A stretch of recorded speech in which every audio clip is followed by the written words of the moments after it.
പ്രിയപ്പെട്ടവരെ, നമ്മൾ വിശുദ്ധ പൗലോസ്ലീഹ കോറിന്തോസുകാർക്ക് എഴുതിയ ഒന്നാം ലേഖനം മനസ്സിലാക്കാൻ വേണ്ടിയാണ് ശ്രമിക്കുന്നത്. നിങ്ങളുടെ എല്ലാവരുടെയും ഈ ഒരു കൈപ്പുസ്തകം കിട്ടിയിട്ടുണ്ട് എന്ന് ഞാൻ കരുതുകയാണ്.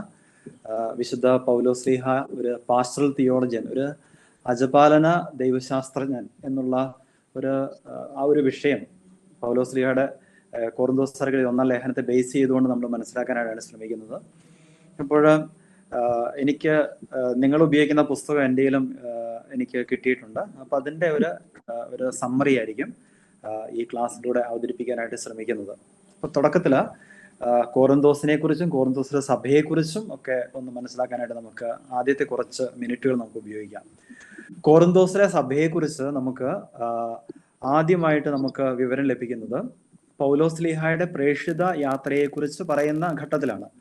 നടപടി പുസ്തകം 18-ാം അധ്യായം 1 മുതൽ 3 വരെയുള്ള വാക്യങ്ങളിൽ പൗലോസ്ലീഹ ഏഥൻസിൽ നിന്ന് കോറിന്തോസിൽ എത്തിയതായിട്ടുള്ള വിവരണം നമുക്ക് ലഭിക്കുന്നുണ്ട്.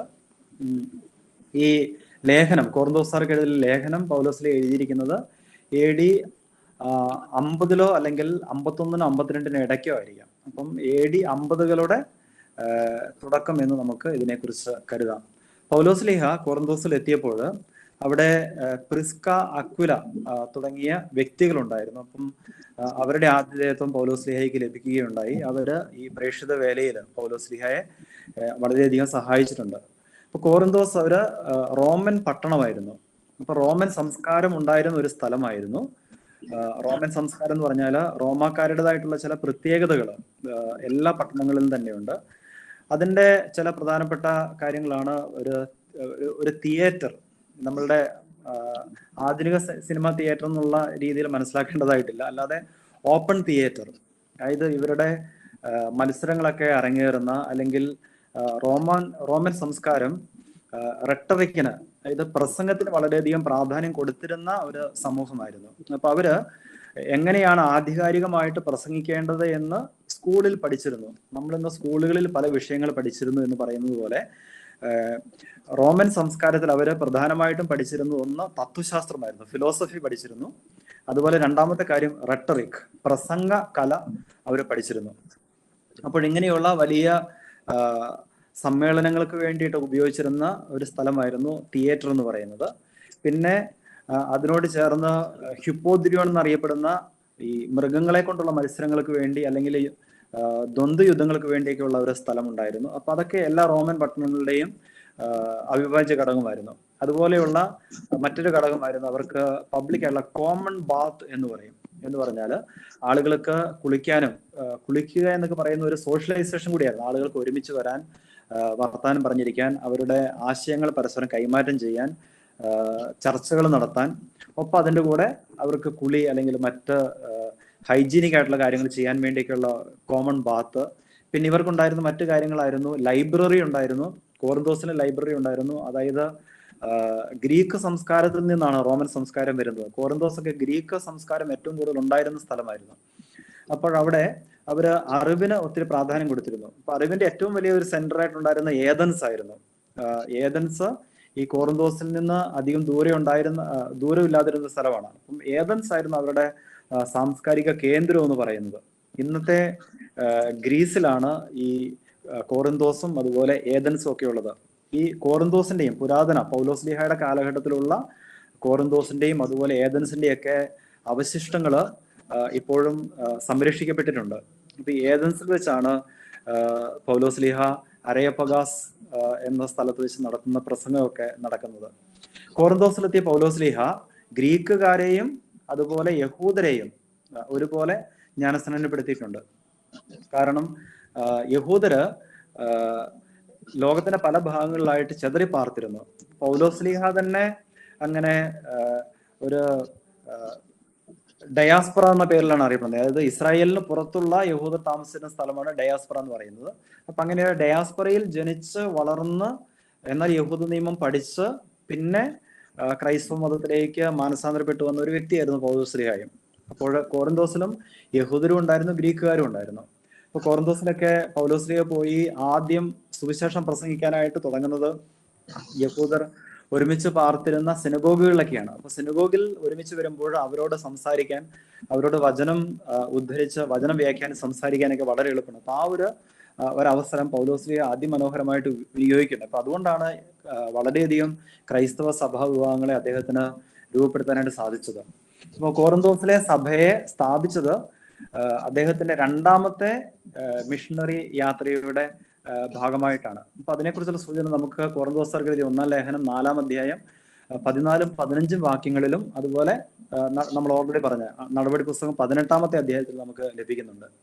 അതുപോലെ പൗലോസ്ലീഹ തന്നെ തന്നെ വിശേഷിപ്പിക്കുന്നത് കോറിന്തോസിലെ സഭയുടെ പിതാവ് എന്നാണ്. അത് 3-ാം അധ്യായം 6-ാം വാക്യത്തിലും 10-ാം വാക്യത്തിലും പൗലോസ്ലീഹയുടെ ഈ വിശേഷം നമുക്ക് ലഭിക്കുന്നുണ്ട്. അതായത് പൗലോസ്ലീഹ താൻ സ്ഥാപിച്ച ഈ സഭയെക്കുറിച്ച് വളരെയധികം അഭിമാനിച്ചിരുന്ന ഒരു വ്യക്തിയായിരുന്നു. ആ സഭ താനാണ് സ്ഥാപിച്ചത് എന്ന് ഏറ്റു പറയാനായിട്ട് ഇഷ്ടപ്പെടുന്ന ഒരു വ്യക്തി കൂടിയായിരുന്നു.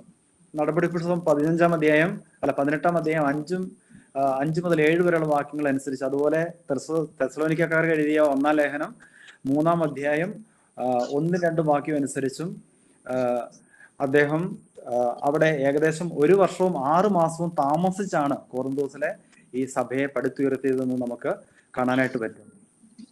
ഇനി 18-ാം അധ്യായം 12-17 വാക്യങ്ങളിൽ അവിടെ യഹൂദര് പൗലോസ്ലീഹായുടെ പ്രസംഗം ഇഷ്ടപ്പെടാതെ അദ്ദേഹത്തെ ഗാലിയോ എന്ന് പറയുന്ന റോമൻ പ്രോകോൺസുൾ, റോമൻ ഗവർണറിന്റെ മുമ്പിലേക്ക് വലിച്ചിഴിച്ചുകൊണ്ട് പോവുകയും തടവിലാക്കാനായിട്ട് ശ്രമിക്കുകയും, പിന്നെ ഗാലിയോ എന്ന് പറയുന്ന റോമൻ ഗവർണർ അദ്ദേഹത്തെ മോചിപ്പിക്കുകയും ചെയ്തതിനെ കുറിച്ചും ഈ നടപടി പുസ്തകം 18-ാമത്തെ അധ്യായത്തിൽ പറയുന്നുണ്ട്. പിന്നെ അവിടെ നിന്ന് മോചനാകപ്പെട്ട പൗലോസ്ലീഹ സിറിയ വഴി അദ്ദേഹം അവിടെ നിന്ന് യാത്ര ചെയ്ത് പോകുന്നതായിട്ടാണ് പിന്നെ നമുക്ക് മനസ്സിലാക്കാണ്ട് പറ്റുന്നത്.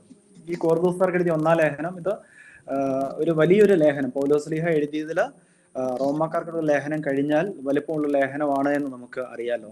ഇത് റോമാക്കാർക്ക് എഴുതിയ ലേഖനം എന്ന് പറഞ്ഞാൽ കൂടുതൽ അതിനകത്ത് തിയറിറ്റിക്കൽ അല്ലെങ്കിൽ തെമാറ്റിക് ആയിട്ടുള്ള കാര്യങ്ങളാണ് അതിനകത്തുള്ളത്. എന്നാൽ ഈ കോറിന്തോസ്യർക്ക് എഴുതിയ 1-ാം ലേഖനത്തില് പ്രായോഗികമായിട്ടുള്ള കാര്യങ്ങളെ കുറിച്ചാണ് പൗലോസ്ലീഹ കൂടുതലായിട്ട് പറയുന്നത്. പ്രത്യേകിച്ച് കോറിന്തോസിലെ സഭയിലുള്ള ആളുകള് പൗലോസ്ലീഹ സുവിശേഷം പ്രഘോഷിച്ച് അവിടെ നിന്ന് യാത്രയായതിനു ശേഷം സഭയിലുണ്ടായ ചില കാര്യങ്ങളൊക്കെ പൗലോസ്ലീഹയോട് സംശയമായിട്ട് ഉന്നയിക്കുകയും, അതുപോലെ കോറിന്തോസിൽ നിന്ന് വന്ന വ്യക്തികള് പൗലോസ്ലീഹയെ പലപ്പോഴായിട്ട് കാണുകയും, അങ്ങനെ 2-3 തവണ കാണുകയും അവിടുത്തെ കാര്യങ്ങളൊക്കെ പൗലോസ്ലീഹ അറിയിക്കുകയും ചെയ്തു. അപ്പൊ അതിന്റെയൊക്കെ ഫലമായിട്ട് അതിനുള്ള മറുപടി ആയിട്ട് കൂടിയാണ്, അല്ലെങ്കിൽ അവരുടെ കോറിന്തോസിലെ സഭയുടെ പ്രശ്നങ്ങളെ അഡ്രസ് ചെയ്യാൻ വേണ്ടിയിട്ടാണ് പൗലോസ്ലീഹ ഈ ലേഖനം എഴുതിയത് എന്ന് ഈ ലേഖനത്തിൽ തന്നെ പൗലോസ്ലീഹ പറയുന്നുണ്ട്. 1-ാം അധ്യായം 1-ാം വാക്യം അനുസരിച്ച് ഈ ലേഖനം എഴുതിയ വ്യക്തി ആരാണെന്ന് വളരെ വ്യക്തമായിട്ട് പറയുന്നത്. അത് പൗലോസ്ലീഹ തന്നെയാണ് എന്ന് പൗലോസ്ലീഹ സ്ഥാപിക്കുന്നുണ്ട്. അതുപോലെ സ്വസ്തനസും പൗലോസ്ലീഹയുടെ കൂട്ടത്തില് ഈ ലേഖനം എഴുതാനായിട്ട് സഹായിച്ചു എന്ന് പറയുന്നുണ്ട്. അപ്പം സഭയുടെ ചരിത്രത്തിൽ ഒരിക്കലും ഈ ലേഖനത്തിന്റെ കർത്തൃത്വം പൗലോസ്ലീഹയാണ് എന്നതിനെ കുറിച്ച് ഒരു സംശയം ഒരിക്കലും ഉണ്ടായിട്ടില്ല. അതുപോലെ 16-ാം അധ്യായം 21-ാം വാക്യത്തില് പൗലോസ്ലീഹ താൻ തന്നെയാണ് ഈ ലേഖനം എഴുതിയതെന്ന് പറയുന്നുണ്ട്. അതുപോലെ സഭാ ചരിത്രത്തില് ഏറ്റവും ആദ്യം പൗലോസ്ലീഹ തന്നെയാണ് കോറിന്തോസ്യർക്ക് എഴുതിയ ഈ ലേഖനം എഴുതിയത് എന്ന് രേഖപ്പെടുത്തി വെച്ചിരിക്കുന്നത് വിശുദ്ധ സഭാപിതാവായ വിശുദ്ധ ക്ലെമന്റ് അദ്ദേഹത്തിന്റെ 1-ാം ലേഖനം 47-ാമത്തെ പാരഗ്രാഫില് പൗലോസ്ലീഹയാണ് ഇത് എഴുതിയതെന്ന് കൃത്യമായിട്ട് പറയുന്നുണ്ട്. അപ്പൊ സഭയുടെ മുഴുവൻ പാരമ്പര്യവും ഇത് തന്നെയാണ്, പൗലോസ്ലീഹ തന്നെയാണ് എഴുതിയത് എന്നാണ് നമുക്ക് ലഭിക്കുന്നത്. ഈ കോറിന്തോസിന്റെ പ്രത്യേകത എന്ന് പറയുന്നത്, കോറിന്തോസ് ഒരു ഗ്രീക്ക് പാരമ്പര്യത്തിൽ നിന്ന്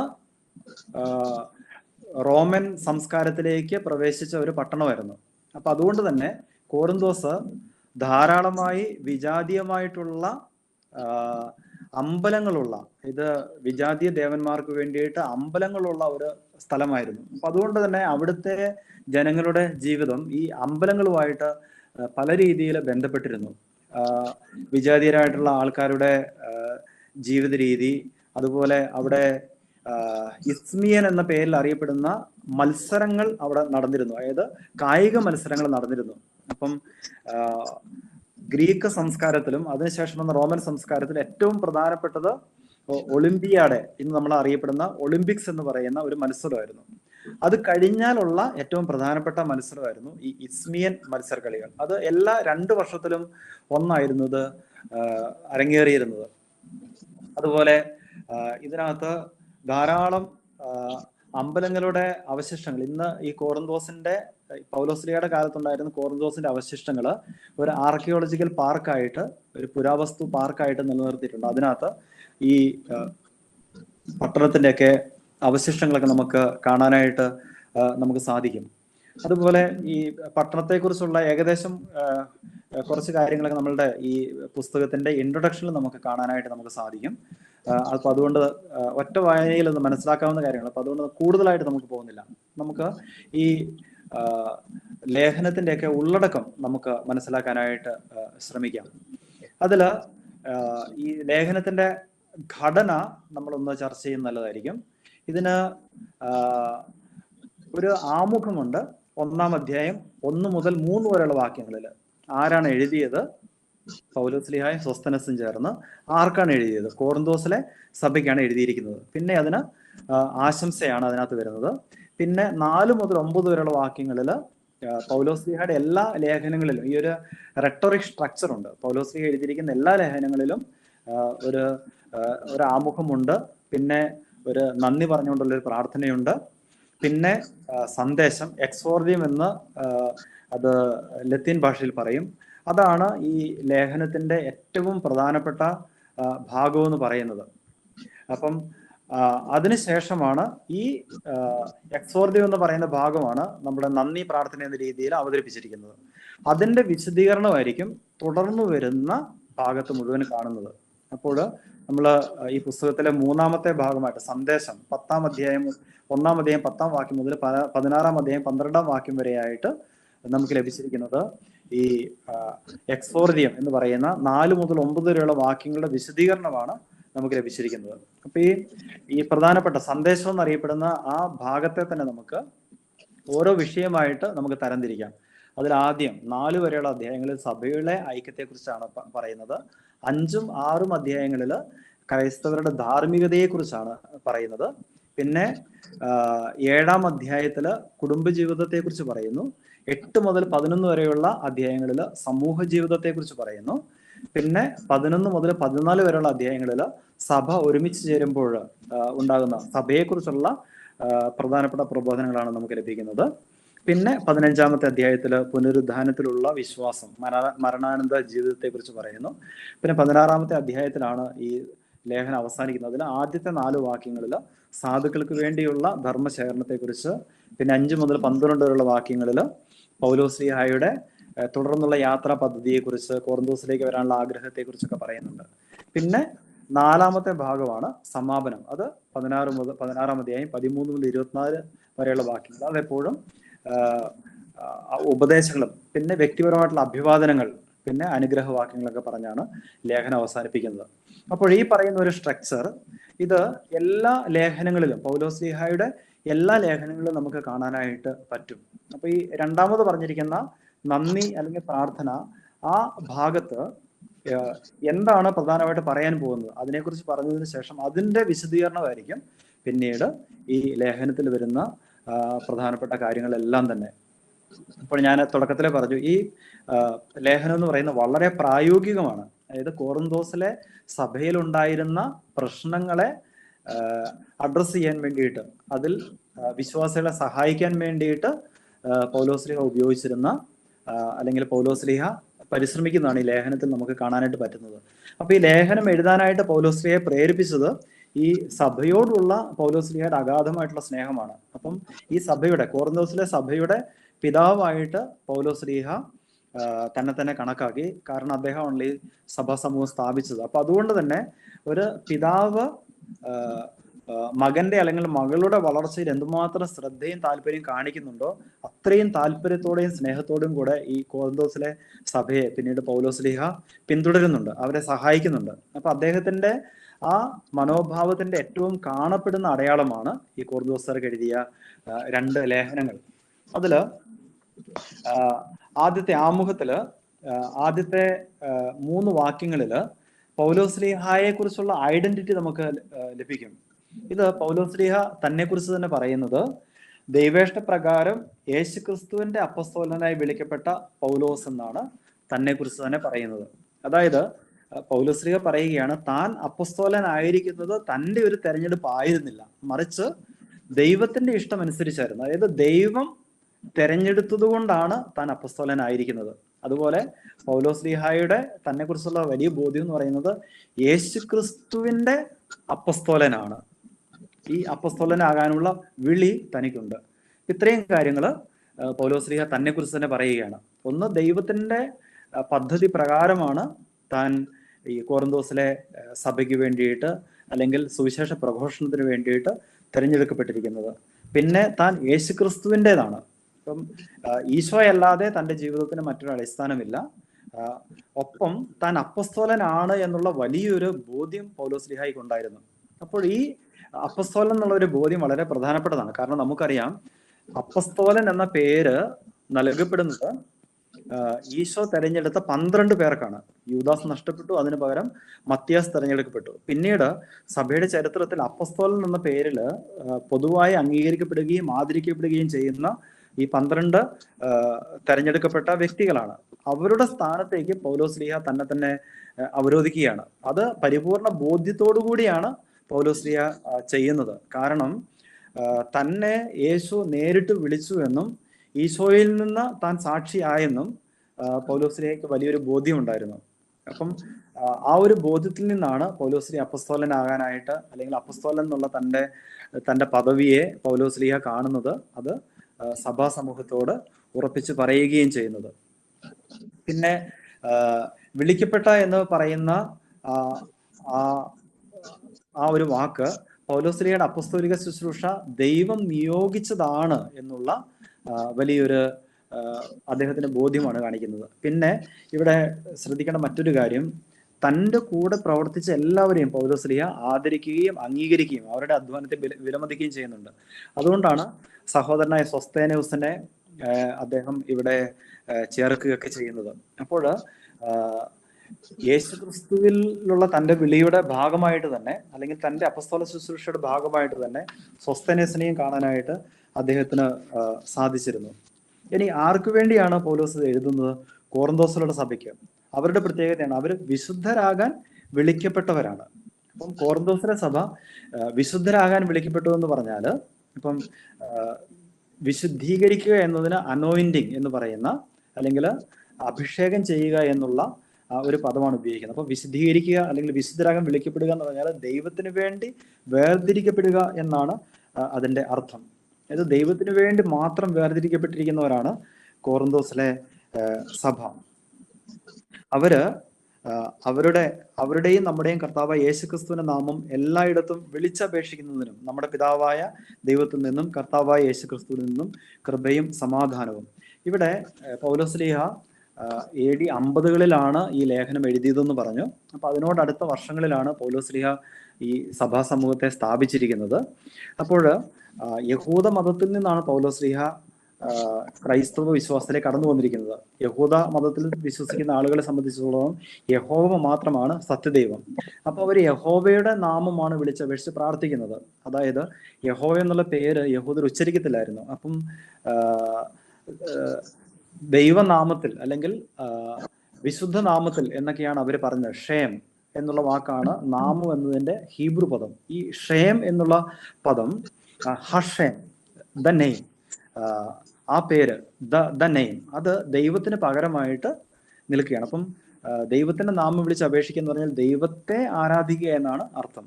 അതായത് യേശുക്രിസ്തുവിന്റെ നാമത്തിൽ വിളിച്ചപേക്ഷിക്കുക എന്ന് പറഞ്ഞാൽ എങ്ങനെയാണോ യഹോവയെ യഹൂദർ കരുതിയിരുന്നത്, ഇപ്പോൾ അതുപോലെ തന്നെ യഹോവയുടെ കൂടെ യേശുവിനെയും ദൈവമായിട്ട് ഇവർ സ്വീകരിക്കുന്നു.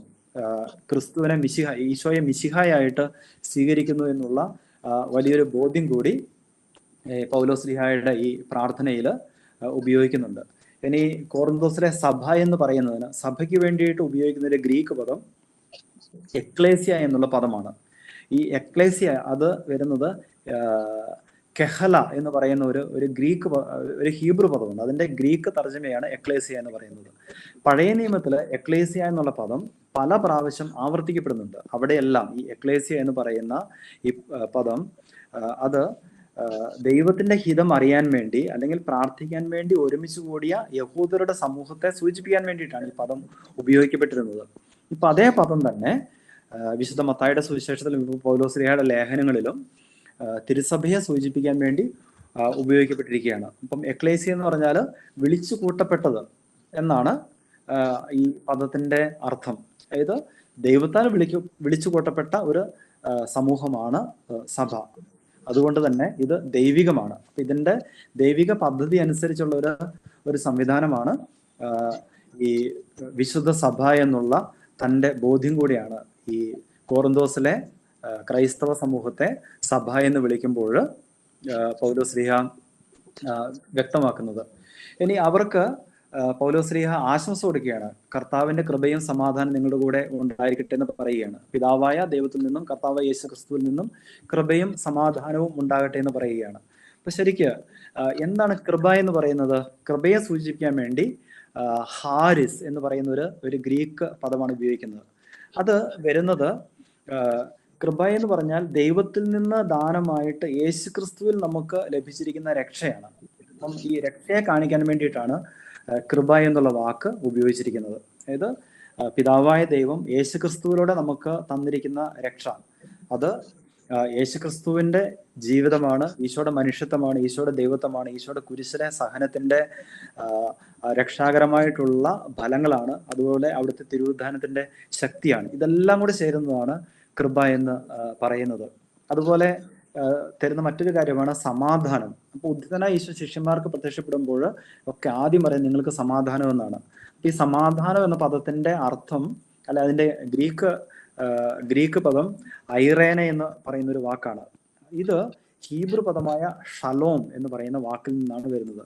അപ്പൊ ഷലോം എന്ന് പറഞ്ഞാൽ പരിപൂർണമായിരിക്കുന്ന അവസ്ഥയാണ് സൂചിപ്പിക്കുന്നത്. എന്ന് പറഞ്ഞാൽ സമാധാനം എന്ന വാക്ക് എന്താ, വഴക്കില്ലാത്തൊരവസ്ഥ അല്ലെങ്കിൽ സന്തോഷമുള്ള ഒരു അവസ്ഥ എന്നതിനേക്കാൾ ഉപരിയായിട്ട് നമ്മളുടെ ഇംഗ്ലീഷ് ഭാഷ വെൽബീയിങ്, അതായത് ശാരീരികവും മാനസികവും ആത്മീയവും ഭൗതികവുമായിട്ടുള്ള ഒരു സുസ്ഥിതി, അതാണ് സമാധാനം എന്ന് പറയുന്ന ആ ഒരു വാക്ക് സൂചിപ്പിക്കുന്നത്. അപ്പൊ അതുകൊണ്ട് തന്നെ നമ്മുടെ സമാധാനം ക്രിസ്തുവാണ് എന്ന് പൗലോസ്ലീഹ പറയും. ഈ സമാധാനം ആശംസിക്കുമ്പോൾ ക്രിസ്തുവിനെ തന്നെയാണ് പൗലോസ്ലീഹ കോറിന്തോസിലെ സഭയ്ക്ക് നൽകുന്നത്. അതിനുശേഷം 4 മുതൽ 9 വരെയുള്ള വാക്യങ്ങളിൽ പൗലോസ്ലീഹ കോറിന്തോസിലെ സഭയെ ഓർത്ത് നന്ദി പറയും. ഇനി ക്രിസ്തുവിനെ കുറിച്ചുള്ള സാക്ഷ്യത്തിന്റെ പ്രാധാന്യത്തെക്കുറിച്ചൊക്കെ പൗലോസ്ലീഹ പ്രത്യേകിച്ച് പറയും.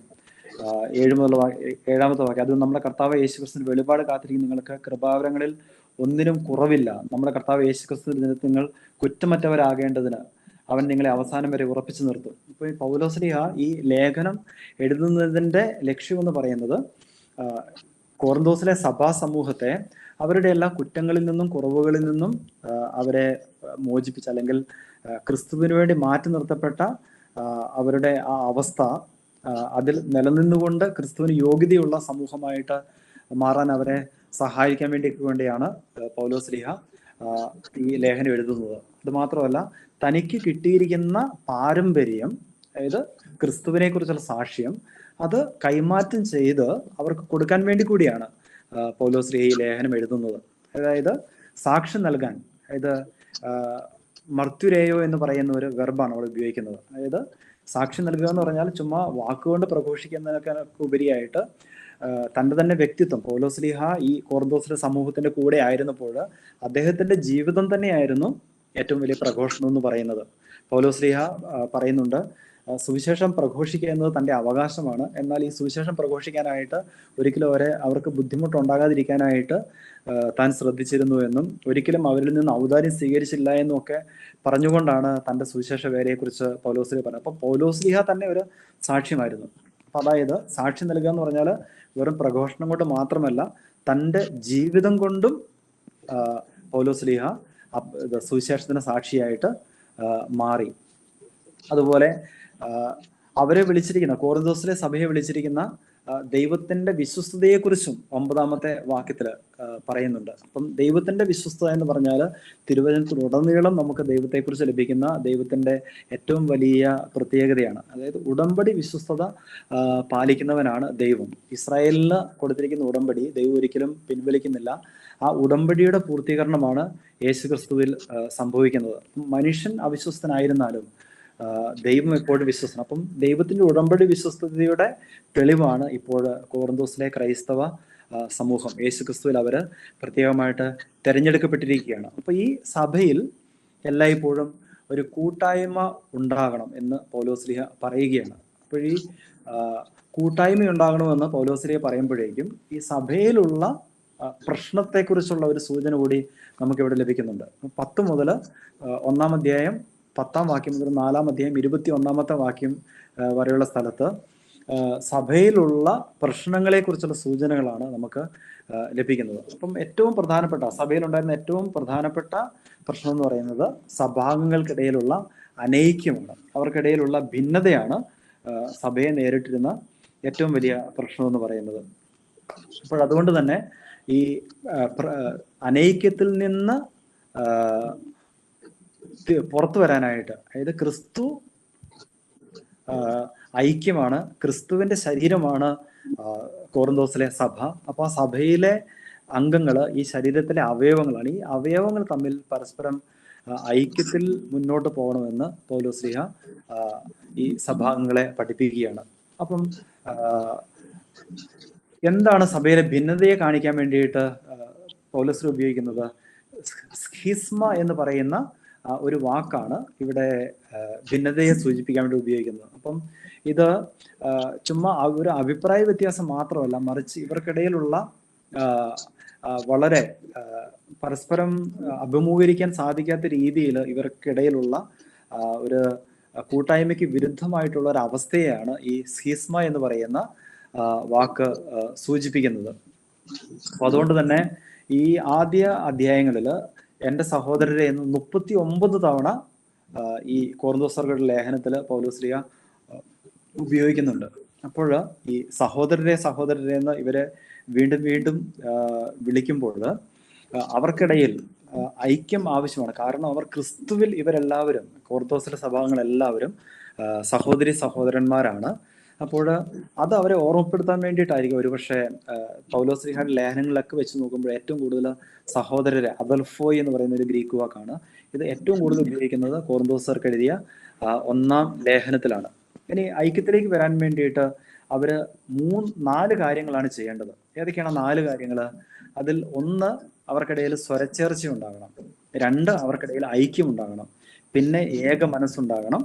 പിന്നെ ഏക അഭിപ്രായം ഉണ്ടാകണം. അപ്പം സ്വരച്ചേർച്ച എന്ന് പറഞ്ഞാൽ ഒരേ കാര്യങ്ങൾ സംസാരിക്കാൻ വേണ്ടിയിട്ട് അവർക്ക് സാധിക്കണം. അവർ സംസാരിക്കേണ്ട കാര്യം എന്താണ്? അവരുടെ സംസാരത്തിന്റെ വിഷയം എന്താണ്? ക്രിസ്തു ആയിരിക്കണം. അപ്പോൾ ക്രിസ്തുവിൽ മാത്രമാണ് ഈ ഒരു സ്വരച്ചേർച്ച അവർക്ക് കണ്ടെത്താനായിട്ട് പറ്റത്തുള്ളൂ. അതായത് അവർക്കിടയിൽ പരസ്പരം ഭിന്നിപ്പിക്കുന്നതായിട്ടുള്ള പല ഘടകങ്ങൾ ഉണ്ടായിരിക്കാം. പക്ഷേ ക്രിസ്തുവിൽ ഒരേ കാര്യങ്ങൾ സംസാരിക്കാൻ, അല്ലെങ്കിൽ ക്രിസ്തുവിനെ കുറിച്ച് അവർക്ക് ഒരുമിച്ച് ചേർന്നിരുന്ന് സംസാരിക്കാനായിട്ട് അവർക്ക് സാധിക്കണം. അതുപോലെ അവരുടെ ഇടയിലെ ഐക്യമെന്ന് പറയുന്നത് ക്രിസ്തുവിൽ ഒരു കുടുംബമായി തീർന്ന, അതായത് ഒരേ കുടുംബത്തിലെ അംഗം, അതായത് മാതാപിതാക്കൾക്കും മക്കൾക്കും ഇടയിലുള്ള ഐക്യത്തിലേക്ക് അവര് വരണമെന്ന് പൗലോസ്ലീഹ ആവശ്യപ്പെടുകയാണ്.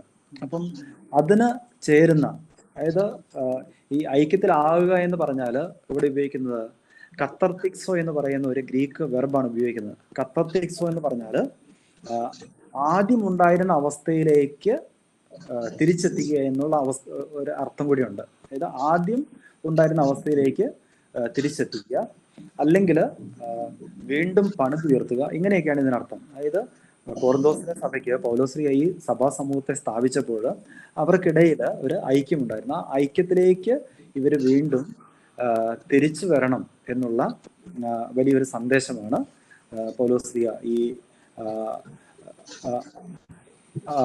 ഏകമനസ് ഐക്യത്തെക്കുറിച്ച് പറയുമ്പോഴേക്കും ഉപയോഗിക്കുന്നത്. പിന്നെ ഏക മനസ്സും ഏക അഭിപ്രായവും, ഇത് രണ്ടും നമ്മുടെ മാനസിക നിലപാടിനെ സൂചിപ്പിക്കുന്ന കാര്യമാണ്. അതായത് അഭിപ്രായത്തിൽ ഐക്യമുണ്ടാവുക, അതുപോലെ പരസ്പരം കേൾക്കാൻ, പരസ്പരം കാര്യങ്ങൾ പറയാൻ തുറവിയുണ്ടാവുക, അങ്ങനെയുള്ള. അപ്പോൾ ഈ 10ാമത്തെ വാക്യത്തിൽ തന്നെ ഇവർക്കിടയിൽ ഐക്യത്തിലേക്ക് വരണമെന്നുള്ള വലിയൊരു നിലപാടാണ് പൗലോസ്ലീഹ നൽകുന്നത്. ഇനി ഇവർക്കിടയിൽ ഈ ഐക്യക്കുറവ് ഉണ്ടാകാനുള്ള കാരണം എന്താണ്? അത് 13 മുതൽ 17 വരെയുള്ള വാക്യങ്ങളിൽ അതിൻ്റെ ഒരു പശ്ചാത്തലം നമുക്ക് ലഭിക്കുന്നുണ്ട്. ഈ പൗലോസ്ലീഹായുടെ ഈ കോറിന്തോസിലെ ലേഖനത്തില്, കോറിന്തോസിലെ സഭയില് അവർക്കിടയിൽ പല നേതാക്കന്മാരുണ്ടായിരുന്നു. അപ്പൊ അതിനകത്ത് പൗലോസ്ലീഹ തീർച്ചയായിട്ടും ഒരു നേതാവാണ്. പിന്നെ അപ്പോളോസ് ആദിമസഭയിൽ അറിയപ്പെട്ടിരുന്ന ഒരു വ്യക്തിയാണ്, അദ്ദേഹം ഒരു നേതാവായിരുന്നു. പിന്നെ പൗലോസ്ലീഹ പേരെടുത്ത് പറയാത്ത പല നേതാക്കന്മാരും ഉണ്ടായിരുന്നു. അപ്പോൾ ഓരോ ഗ്രൂപ്പ് ആളുകളും ഓരോരുത്തരെ തങ്ങളുടെ നേതാക്കന്മാരായിട്ട് കരുതുകയും തങ്ങളുടെ നേതാവാണ് ഒരുപക്ഷെ മെച്ചപ്പെട്ട വ്യക്തി, അല്ലെങ്കിൽ മെച്ചപ്പെട്ട രീതിയിൽ സുവിശേഷം പ്രഘോഷിക്കുന്ന ആള് എന്നൊക്കെ അവർക്കിടയിൽ ഒരു ചിന്ത ഉണ്ടാവുകയും അത് ഈ ഗ്രൂപ്പുകൾക്കിടയിൽ ഭിന്നതയിലേക്ക് കാരണമാവുകയൊക്കെ ചെയ്തു എന്ന് ഈ ലേഖനം വായിക്കുമ്പോൾ നമുക്ക് ആ ഒരു ചിന്തയാണ് നമുക്ക് ലഭിക്കുന്നത്. എന്നാൽ പൗലോസ്ലീഹ പറയുന്നത് ആര് സുവിശേഷം പ്രഘോഷിച്ചു എന്നത് പ്രധാനപ്പെട്ട കാര്യമല്ല. ഈ സുവിശേഷം നമുക്ക് നൽകിയത് ക്രിസ്തുവാണ്. ക്രിസ്തു തന്നെയാണ് സുവിശേഷം. ബാക്കി എല്ലാവരും ക്രിസ്തുവിന്റെ ജോലിക്കാരാണ്. അത് സുവിശേഷത്തിന് വേണ്ടി ജോലി ചെയ്യാൻ വേണ്ടി വിളിക്കപ്പെട്ടിരിക്കുന്നവരാണ് പൗലോസും അപ്പോളോസും മറ്റ് നേതാക്കന്മാരെല്ലാവരും. അപ്പോൾ ക്രൂശിക്കപ്പെട്ട ക്രിസ്തു, ആ ക്രിസ്തുവാണ് രക്ഷയുടെ അടിസ്ഥാനം. അപ്പം കുരിശിൽ മരിച്ച ക്രിസ്തു അല്ലാതെ മറ്റൊരു അടിസ്ഥാനം ഇല്ല. അപ്പൊ ക്രിസ്തുവിന്റെ കുരിശിലാണ് നമ്മൾ ഏറ്റവും കൂടുതൽ പ്രാധാന്യം കൊടുക്കേണ്ടത്.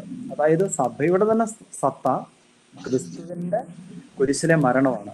ഈ കുരിശിലെ മരണത്തിലൂടെയാണ് ക്രിസ്തു സഭാ ശരീരത്തെ പടുത്തുയർത്തുകയും സ്ഥാപിക്കുകയും ഒക്കെ ചെയ്തിരിക്കുന്നത്. അപ്പോൾ ഈ ഒരു തിരിച്ചറിവിലേക്ക് വരണം. അപ്പൊ ഈ കുരിശിനെ കുറിച്ചുള്ള അറിവാണ് ശരിയായിട്ടുള്ള ജ്ഞാനം എന്ന് പറയുന്നത്. മറ്റ് പല അറിവുകളും സഭയിലെ അംഗങ്ങൾക്കുണ്ടാകാം, പക്ഷെ ഈ ക്രിസ്തുവിന്റെ കുരിശിനെ കുറിച്ചുള്ള ജ്ഞാനമാണ് ഏറ്റവും പ്രധാനം. അപ്പോൾ ഈ ക്രിസ്തുവിന്റെ കുരിശിലേക്കാണ് മാമോദീസായിലൂടെ നാം ഐക്യപ്പെട്ടിരിക്കുന്നത്. അപ്പൊ അതുകൊണ്ട് തന്നെ മാമോദീസായിൽ സംഭവിക്കുന്നത് ക്രിസ്തുവിന്റെ ശരീരത്തിന്റെ ഭാഗങ്ങളായിട്ട് നാം മാറുക എന്നുള്ളതാണ്. അപ്പം അടിസ്ഥാനം ക്രിസ്തുവാണ്, ക്രിസ്തുവിന്റെ കുരിശാണ്. ആ ക്രിസ്തുവിന്റെ കുരിശിലെ അതുപോലെ പെസഹ രഹസ്യങ്ങളിലെ പങ്കാളിത്തമാണ് മാമോദീസായിലൂടെ നമുക്ക് ലഭിക്കുന്നത്. അപ്പോൾ ഈ മാമോദീസായുടെ ചൈതന്യത്തിലേക്ക് പരസ്പരം ഈ സഭാംഗങ്ങൾ വന്നു കഴിയുമ്പോൾ തങ്ങൾ ഏക ശരീരമാണ് എന്നുള്ള ഒരു വലിയ ബോധ്യത്തിലേക്ക് വരാനായിട്ട് അവർക്ക് സാധിക്കും. അതായത് അവരിനി ഭിന്നിച്ചു നൽകുന്ന കക്ഷികളല്ല, മറിച്ച് ക്രിസ്തുവിന്റെ ഒരേ ശരീരത്തിലെ വിവിധ അംഗങ്ങളാണ്. അപ്പോൾ ആ ഒരു ഐക്യത്തിൽ വേണം അവരിനി ജീവിക്കാൻ വേണ്ടി എന്ന് പൗലോസ്ലീഹ പറയുകയാണ്. ഇനി പൗലോസിന്റെ അല്ല, അപ്പോളോസിന്റെ അല്ല, ക്രിസ്തുവിൻ്റെതാണെന്ന് സൂചിപ്പിക്കാൻ വേണ്ടിയിട്ട് പൗലോസ്ലീഹ പറയുകയാണ്. ഇവിടെ ഈ കോറിന്തോസിന്റെ സമൂഹത്തിൽ വളരെ ചുരുക്കം പേർക്ക് മാത്രമേ പൗലോസ്ലീഹ വ്യക്തിപരമായിട്ട് മാമോദിസ നൽകി സഭയിലേക്ക് അവരെ എടുത്തിട്ടുള്ളൂ എന്ന് പൗലോസ്ലീഹ പറയുകയാണ്. അപ്പം അതുകൊണ്ട് തന്നെ പൗലോസ്ലീഹ ഈ സഭയിലെ, കോറിന്തോസിലെ സഭയിലെ അദ്ദേഹത്തിന്റെ അധികാരം എന്ന് പറയുന്നത് മാമോദിസ നൽകിയത് കൊണ്ടുള്ള അധികാരമല്ല, മറിച്ച് ക്രിസ്തുവിനെ അവർക്ക് നൽകിയത് കൊണ്ടുള്ള അധികാരമാണ് എന്ന് പൗലോസ്ലീഹ കൃത്യമായിട്ട് അവരെ ഓർമ്മിപ്പിക്കുകയാണ്. അപ്പോൾ അവരുടെ ജീവിതത്തിന്റെ അടിസ്ഥാനം ക്രിസ്തു ആയിരിക്കണം, അതുപോലെ ക്രിസ്തുവിനെ കുറിച്ചുള്ള ജ്ഞാനമായിരിക്കണം.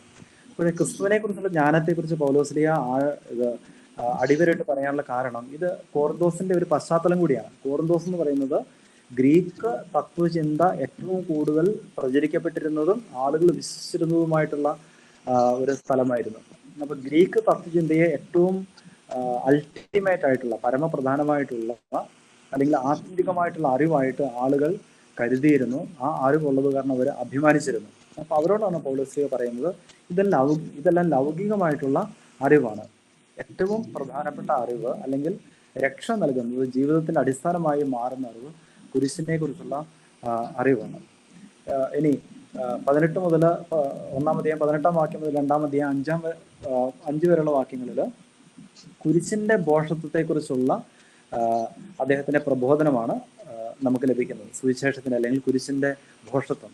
അപ്പോൾ ഗ്രീക്ക് തത്വശാസ്ത്രത്തിൽ വിശ്വസിക്കുന്ന ഒരാൾക്ക്, അല്ലെങ്കിൽ അത് ആ രീതി അനുസരിച്ച് പോകുന്ന ഒരാൾക്ക് ഒരിക്കലും കുരിശിന്റെ ആശയം അല്ലെങ്കിൽ കുരിശിന്റെ സന്ദേശം മനസ്സിലാക്കാനായിട്ട് സാധിക്കണമെന്നില്ല. അതിന് കാരണം ഗ്രീക്ക് തത്വചിന്ത പഠിപ്പിക്കുന്നത് എങ്ങനെ ഒരാൾക്ക് വിജയിയായിട്ട് മാറാനായിട്ട് പറ്റും, മറ്റുള്ളവർക്ക് മേൽ ഒരാൾക്ക് എങ്ങനെ വിജയിയായിട്ടും മാറാനായിട്ട് സാധിക്കുമെന്നാണ് പഠിപ്പിക്കുന്നത്. പക്ഷെ കുരിശ് എന്താണ് പഠിപ്പിക്കുന്നത്? എങ്ങനെ ഒരാൾ സ്വയം ഇല്ലാതായിക്കൊണ്ട് അല്ലെങ്കിൽ മരിച്ചുകൊണ്ട് അല്ലെങ്കിൽ ആത്മത്യാഗം ചെയ്തുകൊണ്ട് മറ്റുള്ളവർക്ക് നന്മയായിട്ട് മാറാനായിട്ട് പറ്റും, അല്ലെങ്കിൽ സ്നേഹം എങ്ങനെ പ്രകടിപ്പിക്കാനായിട്ട് പറ്റും. അതായത് ഗ്രീക്ക് തത്വശാസ്ത്രം എങ്ങനെ സ്വയം ഉയർത്തി കാണിക്കാനായിട്ട് അല്ലെങ്കിൽ സ്വയം വലിപ്പമുള്ള ഒരു വ്യക്തിയായിട്ട് ഒരാളെ സമൂഹത്തിൽ പ്രദർശിപ്പിക്കാൻ അല്ലെങ്കിൽ ആദരവ് നേടിയെടുക്കാനായിട്ട് സാധിക്കുമെന്ന് പഠിപ്പിക്കുമ്പോൾ കുരിശ് എങ്ങനെ ഒരാൾ ഒന്നുമല്ലാതായി തീരാനായിട്ട് സാധിക്കുമെന്ന് പഠിപ്പിക്കുകയാണ്. അപ്പോൾ ഒന്നുമല്ലാതായി തീർന്നുകൊണ്ട് ക്രിസ്തുവിന് പ്രാധാന്യം കൊടുക്കുക, ക്രിസ്തുവിനെ ഉയർത്തി കാണിക്കുക. അപ്പൊ ഇത് രണ്ടും നേരെ ഘടകവിരുദ്ധമായിട്ടുള്ള രണ്ട് തത്വചിന്തകളാണ്. അപ്പോൾ ഗ്രീക്ക് തത്വചിന്തയിൽ വിശ്വസിക്കുന്ന ഒരാളെ സംബന്ധിച്ച് കുരിശിനെ സംബന്ധിച്ചുള്ള അറിവ് അത് ഭോഷത്വമാണ്. അത് സമൂഹ ജീവിതത്തിൽ വളരെ പ്രധാനപ്പെട്ട ഒരു കാര്യമല്ല, അല്ലെങ്കിൽ ഒരുപക്ഷെ സമൂഹ ജീവിതത്തിൽ നമുക്ക് ആവശ്യമില്ലാത്ത കാര്യമാണ്. പക്ഷേ പൗലോസ്ലീഹ പറയുകയാണ്, ഈ കുരിശിന്റെ സന്ദേശം അത് മനുഷ്യന്റെ ചിന്തയനുസരിച്ച് അതുകൊണ്ട് പ്രത്യേകിച്ച് നേട്ടമൊന്നും തരാനായിട്ട് പറ്റില്ല എന്ന് നമുക്ക് ഒറ്റ കാഴ്ചപ്പാടിൽ തോന്നുമെങ്കിലും ശരിക്ക് കുരിശാണ് നമ്മുടെ ജീവിതത്തിലേക്ക് രക്ഷ തരുന്നത്. അത് ക്രിസ്തുവിന്റെ ജീവിതത്തിലുള്ള പങ്കാളിത്തമാണ്. ഈ ക്രിസ്തുവിന്റെ കുരിശാണ് ലോകത്തിന്റെ മുഴുവൻ രക്ഷയായിട്ട് മാറിയിരിക്കുന്നത്. അതുപോലെ ലോകത്തിൽ ഏറ്റവും പ്രധാനപ്പെട്ട വ്യക്തിയായി മാറുവാനായി, അല്ലെങ്കിൽ സുവിശേഷങ്ങളുടെ ഭാഷ ഉപയോഗിക്കുമ്പോൾ ഒന്നാമനായി തീരാനായിട്ട് ചെയ്യേണ്ടത് ഏറ്റവും അവസാനത്തവനും ഏറ്റവും എളിയവനുമായിട്ട് മാറുക എന്നുള്ളതാണ്. കുരിശ് അതാണ് പഠിപ്പിക്കുന്നത്. അപ്പോൾ ലോകത്തിന് ഭോഷത്വമായി തോന്നുന്ന ഈ കുരിശ് അത് ദൈവത്തിന്റെ ശക്തിയാണ് എന്നുകൂടി പൗലോസ്ലീഹ കൃത്യമായിട്ട് പറയുകയാണ്. എന്തുകൊണ്ടാണ് ദൈവത്തിന്റെ ശക്തിയായിട്ട് മാറുന്നത്? ഈ കുരിശു വഴിയാണ് ദൈവം മനുഷ്യകുലത്തെ മുഴുവൻ രക്ഷിക്കുന്നത്. അപ്പോൾ ദൈവത്തിന്റെ ഭോഷത്വം, ഈ ഭോഷത്വം എന്ന് കാണിക്കാനായിട്ട് ഉപയോഗിച്ചിരിക്കുന്നത് മൊറോൺ എന്ന് പറയുന്ന ഒരു ഗ്രീക്ക് പദമാണ് ഉപയോഗിച്ചിരിക്കുന്നത്. അപ്പം ഭോഷത്വം എന്ന് പറയുന്നത് ഒരു ആശയമായിട്ട് നമുക്ക് തോന്നാം, പക്ഷെ ആശയം എന്നതിനേക്കാൾ ഉപരിയായിട്ട് മൊറോൺ എന്ന് പറയുന്നത് ഒരു ന്യൂട്രൽ ജെൻഡറിലുള്ള ഒരു പദമാണ്. അപ്പോൾ ഇതൊരു വസ്തുവിനെയാണ് സൂചിപ്പിക്കുന്നത്. അതായത് ഭോഷത്വം എന്ന് പറയുന്നത് ഒരാശയമല്ല, മറിച്ചൊരു വസ്തുവിലേക്കാണ് അതിൻ്റെ ശ്രദ്ധ പോകുന്നത്. അപ്പം ഈ വസ്തു എന്താണ്? അത് ക്രിസ്തുവിന്റെ കുരിശാണ്. അപ്പം ദൈവത്തിന്റെ ഭോഷത്വം എന്ന് പറയുന്നത് 1-ാം അധ്യായം 25-ാമത്തെ വാക്യത്തിൽ പറയുന്നത് ശരിക്ക് അത് കുരിശ് എന്ന് പറയുന്ന ആ മരത്തടിയെയാണ് ഉദ്ദേശിക്കുന്നത്. പക്ഷെ കുരിശ് എന്ന് പറയുന്ന മരത്തടി അത് ക്രിസ്തു എന്ന വ്യക്തിയെക്കുറിച്ചും ക്രിസ്തുവിന്റെ ആത്മത്യാഗത്തെക്കുറിച്ചും ഒക്കെയാണ് അത് നമ്മുടെ ചിന്ത കൊണ്ടുപോകുന്നത്. അപ്പം കുരിശാണ് ശരിക്ക് യഥാർത്ഥ ശക്തിയായിട്ട് മാറുന്നത്. കുരിശിനെ കുറിച്ചുള്ള അറിവാണ് യഥാർത്ഥ ജ്ഞാനം. ഇനി ഈ കുരിശിന്റെ വഴി പിന്തുടരണമെങ്കിൽ ശരിക്ക് ബലമുള്ള ഒരാൾക്ക് മാത്രമേ അത് ചെയ്യാനായിട്ട് പറ്റത്തുള്ളൂ. ഇത് സ്വയം ഒന്നുമല്ലാതായി തീർന്ന ക്രൂശിതനായ ക്രിസ്തു, തോറ്റുകൊടുത്ത ഈശോ, സ്വയം നഷ്ടപ്പെടുത്തിയ ഈശോ, സ്വയം വിധിക്കപ്പെടാനായിട്ട്, സ്വയം കുറ്റവാളി ആകാനായിട്ട് അനുവദിച്ച ഈശോയാണ് ഇതിൻ്റെ നമ്മുടെ മാതൃകയായിട്ട് നിൽക്കുന്നത്. അപ്പം അതുകൊണ്ട് തന്നെ ക്രൂശിതനെ കുറിച്ചുള്ള ഈ സന്ദേശം ജീവിതത്തിൽ സ്വീകരിക്കാനായിട്ട് പറ്റുന്നതാണ് ഏറ്റവും പ്രധാനപ്പെട്ട കാര്യമെന്ന് പൗലോസ്ലീഹ അവരെ പഠിപ്പിക്കുകയാണ്. അതുപോലെ ദൈവത്തിന്റെ ശക്തി, അത്ഭുതങ്ങൾ പ്രവർത്തിക്കുന്ന ഏറ്റവും നിസ്സാരവും അവഗണിക്കപ്പെട്ടതുമായ കാര്യങ്ങളിലാണ് എന്ന് 26 മുതൽ 31 വരെയുള്ള വാക്യങ്ങളിൽ പറയുകയാണ്. അപ്പം ആദിമസഭയിൽ ക്രൈസ്തവരായിട്ട് മാറിയ ആളുകളൊക്കെ തികച്ചും സാധാരണക്കാരായിട്ടുള്ള ആളുകളായിരുന്നു. സമൂഹത്തിലെ താഴ്ന്ന തട്ടുകളിൽ ആളുകൾക്കിടയിൽ അവരുടെ ജോലി അല്ലെങ്കിൽ അവരുടെ പൗരത്വത്തിന്റെ പ്രത്യേകതയൊക്കെ അതിനെ ആശ്രയിച്ചുകൊണ്ട് അവർക്കിടയിൽ വ്യത്യസ്ത തരത്തിലുള്ള നമ്മളുടെ ഇടയിൽ ജാതി വ്യവസ്ഥ ഉണ്ടായിരുന്നു എന്ന് പറയുന്ന പോലെ അവർക്കിടയിൽ വ്യത്യസ്ത ലെയറിലുള്ള പ്രഭു കുടുംബങ്ങൾ, അതുപോലെ സാധാരണ കുടുംബങ്ങൾ, തൊഴിലാളികൾ, അടിമകൾ, അങ്ങനെയുള്ള വ്യത്യസ്ത തലത്തിലുള്ള ആളുകളുണ്ടായിരുന്നു. അപ്പം അതിൽ ഏറ്റവും കൂടുതലായിട്ട് വിശ്വാസത്തിലേക്ക് കടന്നു വന്നിരുന്നത് ഉയർന്ന തലത്തിൽ നിന്നുള്ളവരുണ്ടായിരുന്നെങ്കിലും സാധാരണ ആളുകളായിരുന്നു കൂടുതലായിട്ടും ക്രൈസ്തവ വിശ്വാസത്തിലേക്ക് കടന്നു വന്നത്. അപ്പം അതുകൊണ്ട് തന്നെ സ്വന്തം മഹിമ കൊണ്ടാണ് ക്രൈസ്തവ വിശ്വാസം വന്ന് എന്ന് അവകാശപ്പെടാനായിട്ട്, അല്ലെങ്കിൽ അത്രയും കുടുംബം മഹിമയും ജ്ഞാനവും ഒക്കെയുള്ള അധികം ആളുകളൊന്നും ഇല്ലായിരുന്നു. അപ്പൊ ഇത് തന്നെ കാണിക്കുന്നത് ദൈവത്താൽ പ്രത്യേകമായിട്ട് തെരഞ്ഞെടുക്കപ്പെട്ടത് കൊണ്ടാണ്, അതായത് ദൈവത്തിൽ നിന്ന് കൃപയായിട്ട് ലഭിച്ചത് കൊണ്ടാണ് അവർക്ക് ക്രിസ്തുവിനെ സ്വീകരിക്കാൻ സാധിച്ചത് എന്ന് പൗലോസ്ലീഹ അവരെ ഓർമ്മിപ്പിക്കുകയാണ്. ഇനി ദൈവത്തിന്റെ ജ്ഞാനം എന്ന് പറയുന്നത് പഴയ നിയമത്തിന്റെ പശ്ചാത്തലത്തിൽ ദൈവത്തിന്റെ ജ്ഞാനം എന്ന് പറയുന്നത് ഒരു പേഴ്സോണിഫിക്കേഷൻ നമുക്ക് കാണാം. ജ്ഞാനം പ്രവർത്തിക്കുന്നത്, സൃഷ്ടിയിൽ സഹകരിക്കുന്നത് എന്ന് നമുക്ക് കാണാനായിട്ട് പറ്റും. അപ്പം പുതിയ നിയമത്തിലേക്ക് വന്നു കഴിയുമ്പോഴേക്കും ദൈവത്തിന്റെ ജ്ഞാനം ക്രിസ്തു എന്ന വ്യക്തിയായിട്ട് മാറും. അപ്പോൾ ഈ ക്രിസ്തു എന്ന വ്യക്തിയെയാണ് പൗലോസ്ലീഹ ഇവിടെ പ്രഘോഷിക്കുന്നത്. തുടർന്ന് 2-ാമത്തെ അധ്യായത്തിൽ ഈ ദൈവത്തിന്റെ ജ്ഞാനത്തെക്കുറിച്ച് 6 മുതലുള്ള വാക്യം, 2-ാം അധ്യായം 6 മുതലുള്ള വാക്യങ്ങളിൽ ദൈവത്തിന്റെ ജ്ഞാനത്തെക്കുറിച്ച് കൃത്യമായിട്ട് പൗലോസ്ലീഹ പഠിപ്പിക്കുന്നത് നമുക്ക് കാണാം. അപ്പം ദൈവത്തിന്റെ ജ്ഞാനം എന്ന് പറയുന്നത് ക്രൂശിക്കപ്പെട്ട ക്രിസ്തു, ആ ക്രിസ്തുവിനെ കുറിച്ചുള്ള അറിവാണ് ദൈവത്തിന്റെ ജ്ഞാനമായിട്ട് നമുക്ക് മാറുന്നത്. ഇനി ക്രൂശിക്കപ്പെട്ടവനായ ക്രിസ്തു എന്ന് പറയുമ്പോഴേക്കും ആ ഈശോയുടെ കുരിശുമരണത്തിന്റെ ആ ഒരു ഫലം ഇപ്പോഴും നമുക്ക് ലഭിക്കുന്നുണ്ട് എന്ന് സൂചിപ്പിക്കുന്നു. അതുപോലെ ക്രൂശിക്കപ്പെട്ട എന്ന് പറയുന്ന ഒരു പാസീവ് വോയിസ് ആണ്. നമ്മൾ മലയാളത്തിൽ കർമ്മണി പ്രയോഗം എന്ന് പറയുന്നല്ലോ. അപ്പം ഈ പാസീവ് വോയിസിന്റെ അതിന് ഡിവൈൻ പാസീവ് എന്നാണ് അതിനെക്കുറിച്ച് പറയുന്നത്. അപ്പൊ അതിന്റെ സബ്ജക്റ്റ് ദൈവമായിരിക്കും. അതായത് ഈശോയെ ക്രൂശിക്കപ്പെടാനായിട്ട് അനുവദിച്ചത് ദൈവം. അപ്പൊ ദൈവത്തിന്റെ പ്രവൃത്തിയാണ് ഈശോയുടെ കുരിശിലെ മരണമെന്ന് പൗലോസ്ലീഹ പറയുകയാണ്. ഇനി തുടർന്ന് 3-ാമത്തെ അധ്യായത്തിലേക്ക് വരുമ്പോഴേക്കും നമ്മുടെ ക്രൈസ്തവ അജപാലന നേതൃത്വത്തിന്റെ പ്രത്യേകതകളെ കുറിച്ചാണ് പൗലോസ്ലീഹ ഇവിടെ പറയുന്നത്.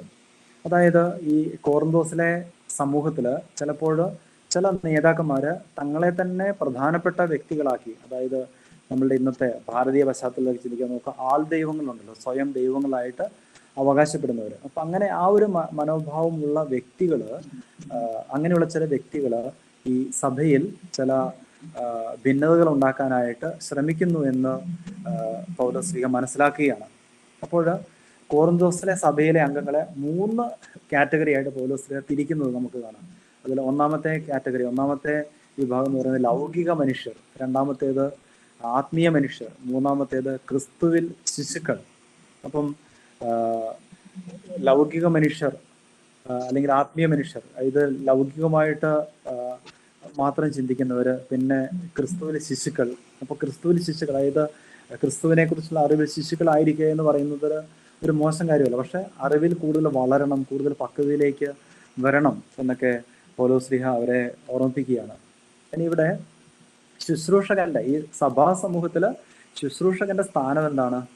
ശരിക്കും ഈ ശുശ്രൂഷ എന്ന് പറയുന്നത് ദൈവം അവർക്ക് ഏൽപ്പിച്ചു തന്നിരിക്കുന്ന ദൗത്യമാണ്. അപ്പം ഓരോരുത്തരും തങ്ങളുടെ ദൗത്യം അതിന്റെ പൂർണ്ണതയിൽ നിറവേറ്റുമ്പോഴാണ് സഭാ സമൂഹം സന്തോഷത്തോടു കൂടി ദൈവം ആഗ്രഹിക്കുന്ന രീതിയിൽ മുന്നോട്ട് പോകുന്നത്. അപ്പോൾ ഇവിടെ ഉപയോഗിക്കുന്ന ഒരു വാക്ക്, ഈ ശുശ്രൂഷ എന്ന വാക്ക് ദിയക്കോണിയ എന്ന് പറയുന്ന ഒരു ഗ്രീക്ക് വാക്കാണ് അവിടെ ശുശ്രൂഷിക്കുക എന്ന് പറയുന്നതിന് ഉപയോഗിക്കുന്നത്. അപ്പൊ സാധാരണഗതിയിൽ ഗ്രീക്കുകാരുടെ അല്ലെങ്കിൽ യഹൂദരുടെ ഭക്ഷണമേശയിൽ ശുശ്രൂഷ ചെയ്തിരുന്ന, അല്ലെങ്കിൽ ഭക്ഷണമൊക്കെ എടുത്തു കൊടുക്കാനും വിളമ്പി കൊടുക്കാനൊക്കെ സഹായിച്ചിരുന്ന വ്യക്തികളെയാണ് ദിയാക്കോണോസ് അല്ലെങ്കിൽ ശുശ്രൂഷ എന്ന പേരിൽ അറിയപ്പെട്ടിരുന്നത്. അപ്പൊ അവര് ഏറ്റവും മിനിമം ആയിട്ടുള്ള അല്ലെങ്കിൽ ഏറ്റവും ലളിതമായിട്ടുള്ള എളിയ ഒരു ജോലി ചെയ്തിരുന്ന വ്യക്തിയാണ്. അപ്പോൾ സഭയെ നയിക്കുന്ന നേതാക്കന്മാര് അവരുടെ ദൗത്യം ദൈവത്തെ ശുശ്രൂഷിക്കുക, സഭാ സമൂഹത്തെ ശുശ്രൂഷിക്കുക എന്നുള്ളതാണ്. അപ്പോൾ എപ്പോഴാണ് ഒരു നേതാവ് യഥാർത്ഥ നേതാവായി മാറുന്നത്? അവർ ദൈവത്തിന്റെ ഉപകരണമായി മാറി ദൈവജനത്തിന് ഈ ശുശ്രൂഷ നൽകുമ്പോഴാണ് അവര് മെച്ചപ്പെട്ടവരായിട്ട് മാറുന്നത്. അപ്പോൾ സഭയിലെ നേതാക്കന്മാരോട് പൗലോസ്ലീഹ പറയുകയാണ്, നിങ്ങൾ ദൈവത്തിന്റെ കയ്യിൽ ഉപകരണങ്ങളായിട്ട് മാറുക. ദൈവം നൽകിയിരിക്കുന്ന ശുശ്രൂഷ അല്ലെങ്കിൽ ഉത്തരവാദിത്വം അത് ഏറ്റവും ആത്മാർത്ഥമായിട്ട് നിറവേറ്റുക. അതുപോലെ ദൈവം നൽകിയ കൃപയനുസരിച്ച് പ്രവർത്തിക്കുക.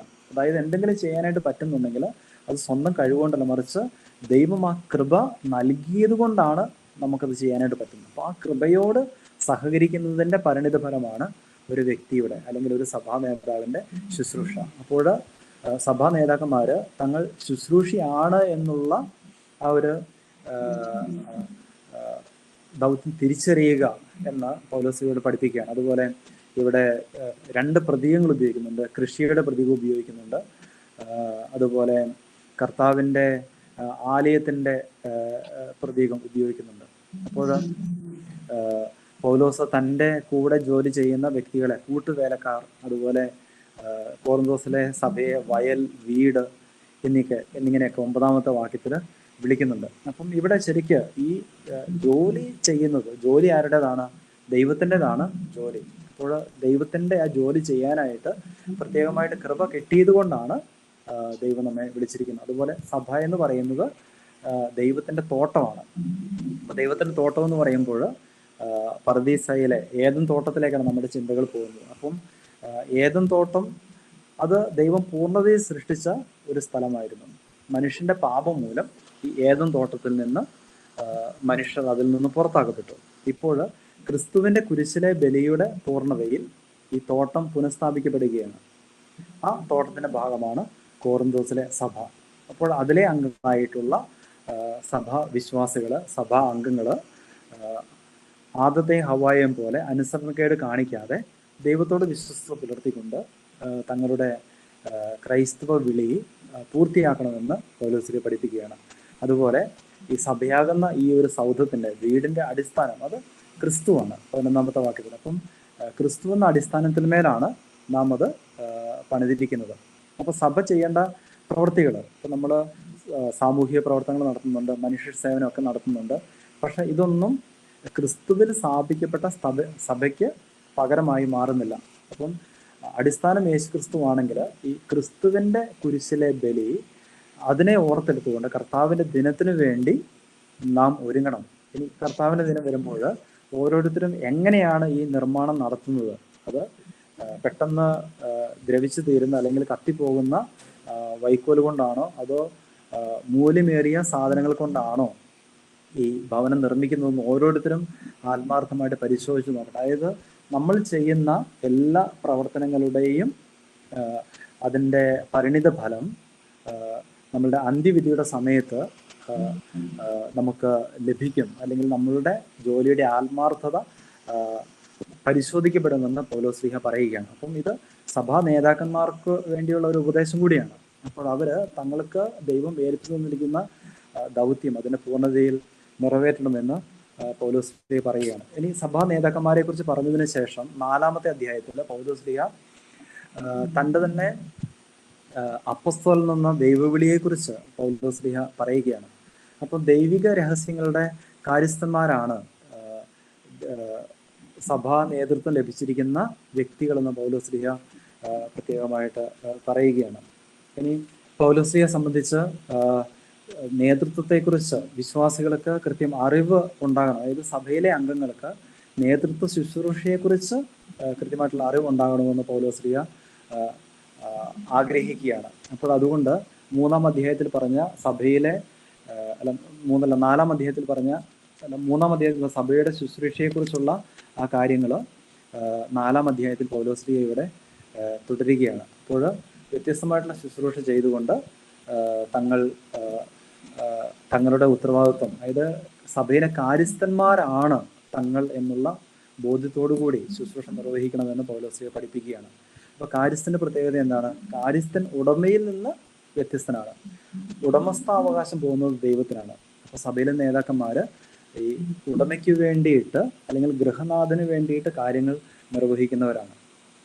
ഇനി പൗലോസ് തൻ്റെ ജീവിത മാതൃകയെക്കുറിച്ച് 6 മുതൽ 13 വാക്യങ്ങളിൽ പറയുന്നുണ്ട്. ഇതിൽ 4 തരത്തിലുള്ള നേതാക്കന്മാരെ കുറിച്ച് പൗലോസ് പറയുന്നുണ്ട്. ഇതിനകത്ത് പേര് പറഞ്ഞ പൗലോസ് തന്നെക്കുറിച്ചും അപ്പോളോസിനെ കുറിച്ചും പറയുന്നുണ്ട്. ഇനി മറ്റുള്ളവരെ കുറിച്ച് ഒരുപക്ഷെ പൗലോസ് പറയാനായിട്ട് ആഗ്രഹമില്ലായിരിക്കാം.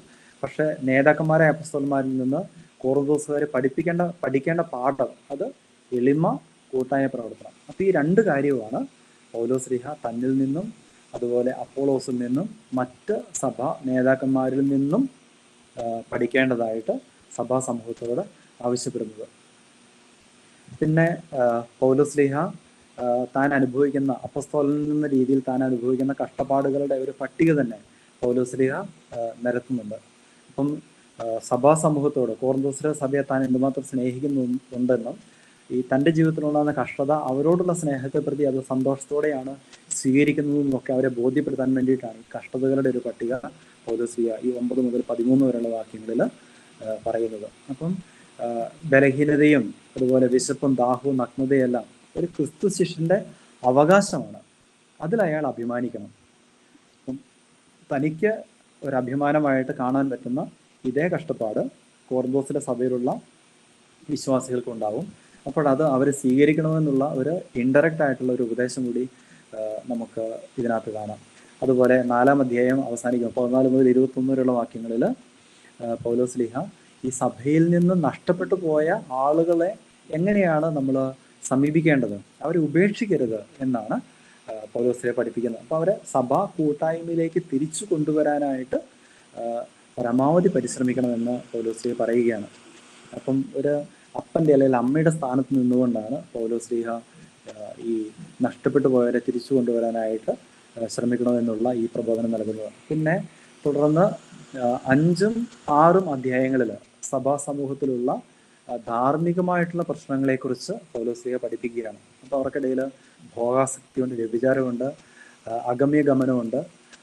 അപ്പം ഇങ്ങനെയുള്ള ഈ വളരെ ബുദ്ധിമുട്ടുള്ള ഈ തിന്മകളെ പൗലോസ് ശ്ലീഹ എടുത്തു കാണിച്ചുകൊണ്ട്, അതായത് ഈ സമൂഹത്തിൽ ഇങ്ങനെയുള്ള തിന്മകൾ ഉണ്ട് എന്ന് പൗലോസ് ശ്ലീഹയുടെ അടുത്ത് വന്ന ആരോ അല്ലെങ്കിൽ ഇവർ എഴുതി ചോദിച്ചിരിക്കുന്ന കാര്യങ്ങളിൽ ഇവർക്കിടയിൽ അവിഹിത ബന്ധങ്ങളുണ്ട് എന്ന് പൗലോസ് ശ്ലീഹ മനസ്സിലാക്കുകയാണ്.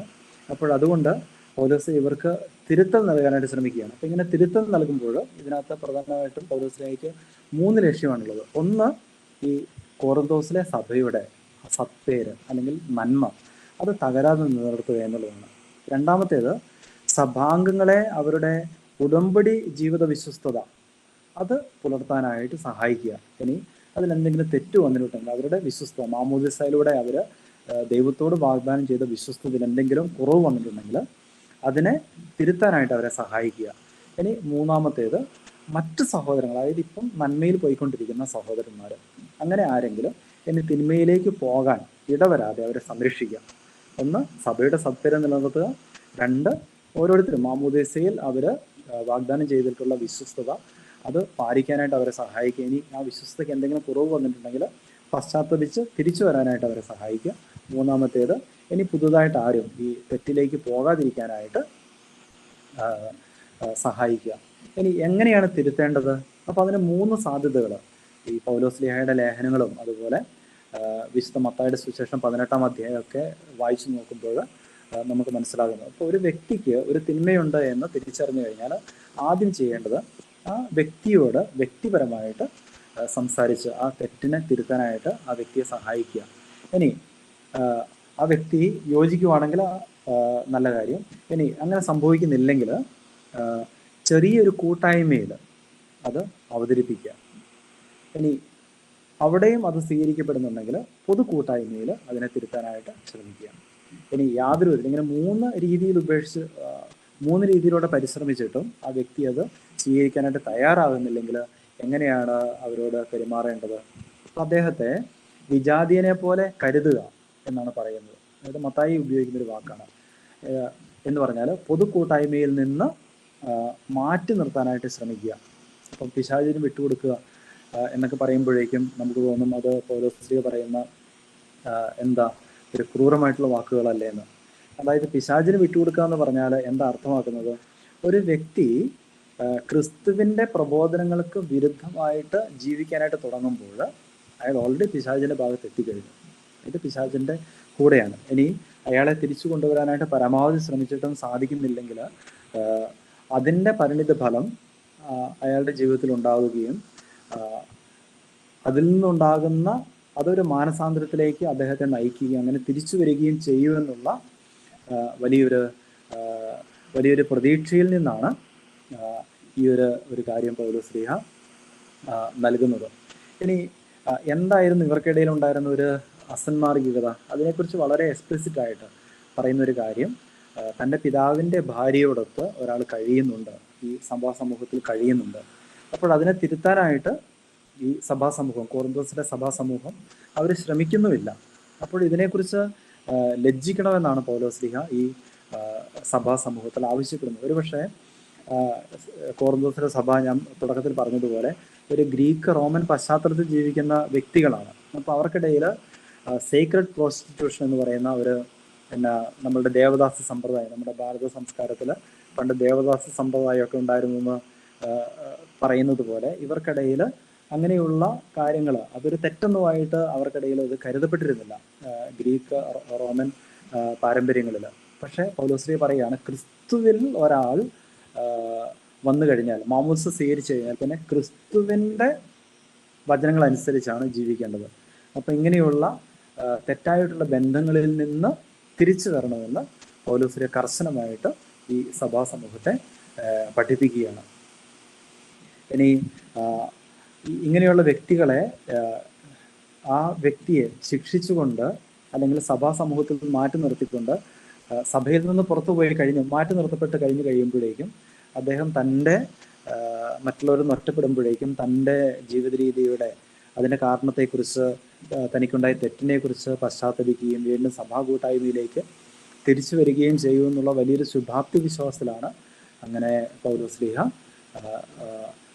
സമൂഹത്തെ ഉപദേശിക്കുന്നത്. ഇപ്പോൾ പിശാചിനെ വിട്ടുകൊടുക്കാമെന്ന് പറഞ്ഞാൽ അതിൻ്റെ കൃത്യമായിട്ടുള്ള അതിൻ്റെ ഒരു അർത്ഥം നമുക്ക് മനസ്സിലാക്കാനായിട്ട് വളരെ ബുദ്ധിമുട്ടാണ്. പക്ഷെ ഇതിൻ്റെ നമുക്ക് മനസ്സിലാക്കിയെടുക്കാനായിട്ട്, അനുമാനിക്കാനായിട്ട് സാധിക്കുന്ന കാര്യം എന്ന് പറയുന്നത്, സഭാ കൂട്ടായ്മയിൽ നിന്ന് വിട്ടുപോയി കഴിയുമ്പോഴേക്കും അയാളുടെ ജീവിതത്തിലേക്ക് ഒരു ഒറ്റപ്പെടൽ സംഭവിക്കുകയും അത് ആ ഒരു വേദന അദ്ദേഹത്തെ മാനസാന്തരത്തിലേക്ക് വരാനും തിരിച്ചു വരാനും ഒക്കെ അദ്ദേഹത്തിന് ഒരു ഇടവരുത്തുകയും ചെയ്യുമെന്നുള്ള ഒരു ശുഭാപ്തി വിശ്വാസമുണ്ട്. പിന്നെ പൗലോസ് പറയുന്ന കാര്യമാണ്, ഇങ്ങനെയുള്ള അസന്മാർഗികളിൽ നിന്ന് പരിപൂർണമായിട്ടും ഒഴിഞ്ഞു നിൽക്കണം. അതായത് തിന്മയുള്ള വ്യക്തികളുമായിട്ട് സമ്പർക്കം വരുമ്പോൾ ആ തിന്മ സഭാസമൂഹത്തിലേക്ക് സ്വീകരിക്കപ്പെടാൻ അല്ലെങ്കിൽ മറ്റുള്ളവർ ആ തിന്മയുടെ സ്വാധീനത്തിലേക്ക് വരാനായിട്ട് സാധ്യതയുണ്ട്. അപ്പം അങ്ങനെയുള്ള കാര്യങ്ങൾക്ക് ഇടവരുത്തരുത്. അപ്പോൾ അതുകൊണ്ട് അങ്ങനെയുള്ള വ്യക്തികളിൽ നിന്ന് വിട്ടു നീക്കണം എന്ന് പറയുകയാണ്. ഇനി രണ്ടാമത്തെ കാര്യം പറയുന്നത്, കോറിന്തോസിലെ സഭാസമൂഹത്തിനിടയിൽ വ്യവഹാരങ്ങൾ, കേസുകൾ ഉണ്ടായിരുന്നു. അതാണ് 6-ാമത്തെ അധ്യായത്തിൽ പറയുന്നത്. അപ്പം ക്രിസ്ത്യാനികളെ കുറിച്ച് ഉള്ള സഭയുടെ പ്രബോധനം എന്താണ്? അവർ മാലാഖമാരെ പോലും വിധിക്കാനായിട്ട് ദൈവത്താൽ തിരഞ്ഞെടുക്കപ്പെടുന്ന വ്യക്തികളാണ്. അപ്പം അതുകൊണ്ടാണ് മത്തായിയുടെ സുവിശേഷം 19-ാം അധ്യായത്തിൽ പത്രോസ് പറയുന്നത്, ഞങ്ങൾ ഇതാ എല്ലാം ഉപേക്ഷിച്ച് നിന്നെ അനുഗമിച്ചിട്ട് ഞങ്ങൾക്ക് എന്താണ് ലഭിക്കുന്നത്? അപ്പം ഈശോ അവർക്ക് പറയുന്നത്, ഇതെല്ലാം നിങ്ങൾക്ക് 100 ഇരട്ടി തിരിച്ച് കിട്ടും. അതുപോലെ മനുഷ്യപുത്രൻ വരുമ്പോൾ 12 സിംഹാസനത്തിലിരുന്ന് നിങ്ങൾ ജനതകളെ വിധിക്കും, ഇസ്രായേലിലെ 12 ഗോത്രങ്ങളെ വിധിക്കും എന്നുള്ള ഒരു പ്രബോധനമാണ് ലഭിക്കുന്നത്. അപ്പം അതായത് ക്രിസ്തു ശിഷ്യത്വം സ്വീകരിക്കുന്ന, മാമോദിസ സ്വീകരിക്കുന്ന എല്ലാവരും മറ്റുള്ളവരെ വിധിക്കാനായിട്ട് ദൈവത്താൽ തിരഞ്ഞെടുക്കപ്പെട്ട വ്യക്തികളാണ്. അപ്പം അങ്ങനെയാണെങ്കിൽ എന്തുകൊണ്ടാണ് അവർക്കിടയിലുള്ള ഈ തർക്കങ്ങൾ അവർക്കിടയിൽ തന്നെ തീർക്കാനായിട്ട് സാധിക്കുന്നില്ല? ക്രിസ്ത്യാനികളെക്കാൾ താഴെയുള്ള സെക്യുലറായിട്ടുള്ള അല്ലെങ്കിൽ വിജാതീയരായിട്ടുള്ള ന്യായാധിപന്മാരുടെ അടുത്തേക്ക് പോകാനായിട്ടുള്ള ഒരു അധപ്പതനം അവർക്കിടയിൽ ഉണ്ടാകുന്നത് എന്തുകൊണ്ടാണ്? അപ്പോൾ പൗലോസ് ഇവിടെ പറഞ്ഞു വരുന്നത്, നിങ്ങൾക്കിടയിൽ പ്രശ്നങ്ങൾ ഉണ്ടാകുന്നത് തന്നെ നിങ്ങളുടെ പരാജയമാണ്. അതായത് പരസ്പരം പ്രശ്നങ്ങൾ പറഞ്ഞു തീർക്കുകയും സഭാധികാരികൾ ഈ പ്രശ്നങ്ങളെ അതിജീവിക്കാനായിട്ട് സഹായിക്കുകയും ചെയ്യണം. ഇനി സഹോദരനെ കുറിച്ച് പരാതി ഉണ്ടാകുമ്പോൾ സഭയെ തന്നെ സമീപിക്കണം. ഇനി കാരണം എന്താണ്? വിജാതീയരായിട്ടുള്ള ഭരണകർത്താക്കൾ അവർ ദൈവത്തിന്റെ നിയമം പാലിക്കുന്നവരല്ല. യഥാർത്ഥ നീതി ദൈവിക നിയമത്തിൽ നിന്ന് മാത്രമാണ് കിട്ടുന്നത്. അപ്പോൾ അതുകൊണ്ട് ദൈവിക നീതിക്ക് വിധേയരായിട്ട് പോകാൻ വേണ്ടിയിട്ട് നിങ്ങൾ നിങ്ങളുടെ സഭാ സമൂഹത്തിൽ തന്നെയാണ് സമീപിക്കേണ്ടത്. ഇനി വിശുദ്ധർ, അതായത് ക്രിസ്ത്യാനികൾ ലോകത്തെ വിധിക്കാൻ വേണ്ടി ഉള്ളവരാണ് എന്ന് നിങ്ങൾക്ക് അറിയില്ലേ എന്ന് പൗലോസ്ലീഹ കൃത്യമായിട്ട് ഇവിടെ ചോദിക്കുകയാണ്. അപ്പൊ സകല സൃഷ്ടികളെയും വിധിക്കുന്ന ക്രൈസ്തവര് വെറും ലൗകികമായിട്ടുള്ള കാര്യങ്ങളുമായിട്ട് ഈ വിജാതീയരായിട്ടുള്ള ആളുകളുടെ അടുത്ത് ന്യായവിധിക്ക് വേണ്ടി പോകേണ്ടതില്ല എന്നാണ് പറയുന്നത്. പക്ഷെ ഇവിടെ നിയമവ്യവസ്ഥയോടുള്ള യാതൊരു വെല്ലുവിളിയോ അല്ലെങ്കിൽ അത് വേണ്ട അങ്ങനത്തെ ഒരു ചിന്തയൊന്നും പൗലോസ്ലീഹ ഇവിടെ തരുന്നില്ല. മറിച്ച് പൗലോസ്ലീഹ പറയുന്നത് ക്രൈസ്തവ മനോഭാവത്തിലേക്ക് വരണമെന്നാണ്. അതായത് നമുക്കെപ്പോഴാണ് പരാതി ഉണ്ടാകുന്നത്? നമുക്ക് സഹിക്കാൻ പറ്റാതിരിക്കുമ്പോഴേക്കും. ഇനി പൗലോസ്ലീഹ ചോദിക്കുക, എന്തുകൊണ്ടാണ് നിങ്ങൾക്ക് അനീതി സഹിച്ചുകൂടാൻ പറ്റാത്തത്? എന്തുകൊണ്ടാണ് ദ്രോഹം ക്ഷമിച്ചുകൂടാൻ പറ്റാത്തത്? അപ്പം കുരിശിൽ നമ്മൾ കാണുന്നത് അനീതിയും ദ്രോഹവും ഈശോ ക്ഷമിക്കുന്നതാണ് നമ്മൾ കുരിശിൽ കാണുന്നത്. അപ്പം ക്രൂശിതനായ ഈശോയിൽ വിശ്വസിക്കുന്ന ക്രിസ്ത്യാനികള് കുരിശിലെ ഈശോയുടെ സഹനത്തെ സന്തോഷത്തോടെ സ്വീകരിക്കണം എന്നാണ് പൗലോസ്ലീഹ പറയുന്നത്. അപ്പം ദ്രോഹവും വഞ്ചനയും ക്ഷമിച്ചാൽ അനീതി വിജയിക്കുകയല്ലേ? പക്ഷെ അങ്ങനെയല്ല. അനീതിയും വഞ്ചനയും നമ്മൾ സഹിക്കുമ്പോൾ ക്രിസ്തുവിനോട് നമ്മൾ ചേരുകയാണ് ചെയ്യുന്നത്. അപ്പോൾ ക്രിസ്തു അനീതിയും വഞ്ചനയും കുരിശിൽ സഹിച്ചുകൊണ്ട് അവയെ കീഴ്പ്പെടുത്തുകയും മരണത്തെ പരാജയപ്പെടുത്തുകയാണ് ചെയ്തത്. അപ്പോൾ ക്രിസ്തുവിനോടുള്ള താതാത്മ്യപ്പെടലാണ് നമുക്ക് ഇങ്ങനെ ചെയ്യുമ്പോൾ നമുക്ക് ലഭിക്കുന്നത്. പിന്നെ 12 മുതൽ 20 വാക്യങ്ങളിൽ കൊറിന്തോസാർക്ക് ഉണ്ടായിരിക്കേണ്ട അവരുടെ ധാർമ്മിക നിലപാടുകളെ കുറിച്ചാണ് പൗലോസ്ലീഹ പഠിപ്പിക്കുന്നത്. അപ്പം നിങ്ങൾക്ക് അറിഞ്ഞുകൂടെ എന്ന് 6 തവണ ഈ അധ്യായത്തിൽ പൗലോസ് ചോദിക്കുന്നുണ്ട്. എന്ന് പറഞ്ഞാൽ നിങ്ങൾക്ക് അറിഞ്ഞുകൂടെ എന്ന് പറഞ്ഞാൽ ഇത് എല്ലാവരും അറിഞ്ഞിരിക്കേണ്ട ഏറ്റവും പ്രധാനപ്പെട്ട കാര്യമാണ്. അവർ നിർബന്ധമായിട്ട് അറിഞ്ഞിരിക്കണം. അത് അവർക്ക് ബോധ്യമാക്കി കൊടുക്കാൻ വേണ്ടിയിട്ടാണ് ഈ ഒരു നിങ്ങൾക്ക് അറിഞ്ഞുകൂടെ എന്ന് പൗലോസ് ആവർത്തിച്ച് ചോദിക്കുന്നത്. ഇനി ഈ കോർദോസിലെ സഭാ സമൂഹം തങ്ങൾക്കെല്ലാം നിയമാനുസൃതമാണ് എന്നൊക്കെ ഒരു ഗ്രീക്ക് പശ്ചാത്തലത്തിൽ നിന്ന് വരുന്നതാണെന്ന് ഞാൻ പറഞ്ഞല്ലോ. അപ്പോൾ എന്താണ് ശരീരം ഭക്ഷണത്തിനും ഭക്ഷണം ശരീരത്തിനും, അപ്പോൾ അവർക്കിടയിൽ ഉണ്ടായിരുന്ന ഒരു പല്ലവിയായിരുന്നു. അപ്പൊ അത് നിയമാനുസൃതമാണ്. ശരീരവും ഭക്ഷണവും ഇത് രണ്ടും വളരെ പ്രകൃതിദത്തമാണല്ലോ. അതുപോലെ ശരീരത്തിന് ഭക്ഷണം എന്നതുപോലെയാണ് ശരീരത്തിന് ലൈംഗിക സുഖങ്ങൾ. അതും പ്രകൃതിദത്തമാണ്. അപ്പൊ അതിൽ തന്നെ പ്രത്യേകിച്ച് ധാർമ്മികമായിട്ടൊന്നുമില്ല എന്നുള്ളതായിരുന്നു നിലപാട്. അപ്പൊ പൗലോസ്ലീഹ പറയുകയാണ്, ക്രിസ്തുവിൽ നമ്മൾ യഥാർത്ഥ സ്വാതന്ത്ര്യത്തിലേക്കാണ് വിളിക്കപ്പെട്ടിരിക്കുന്നത്.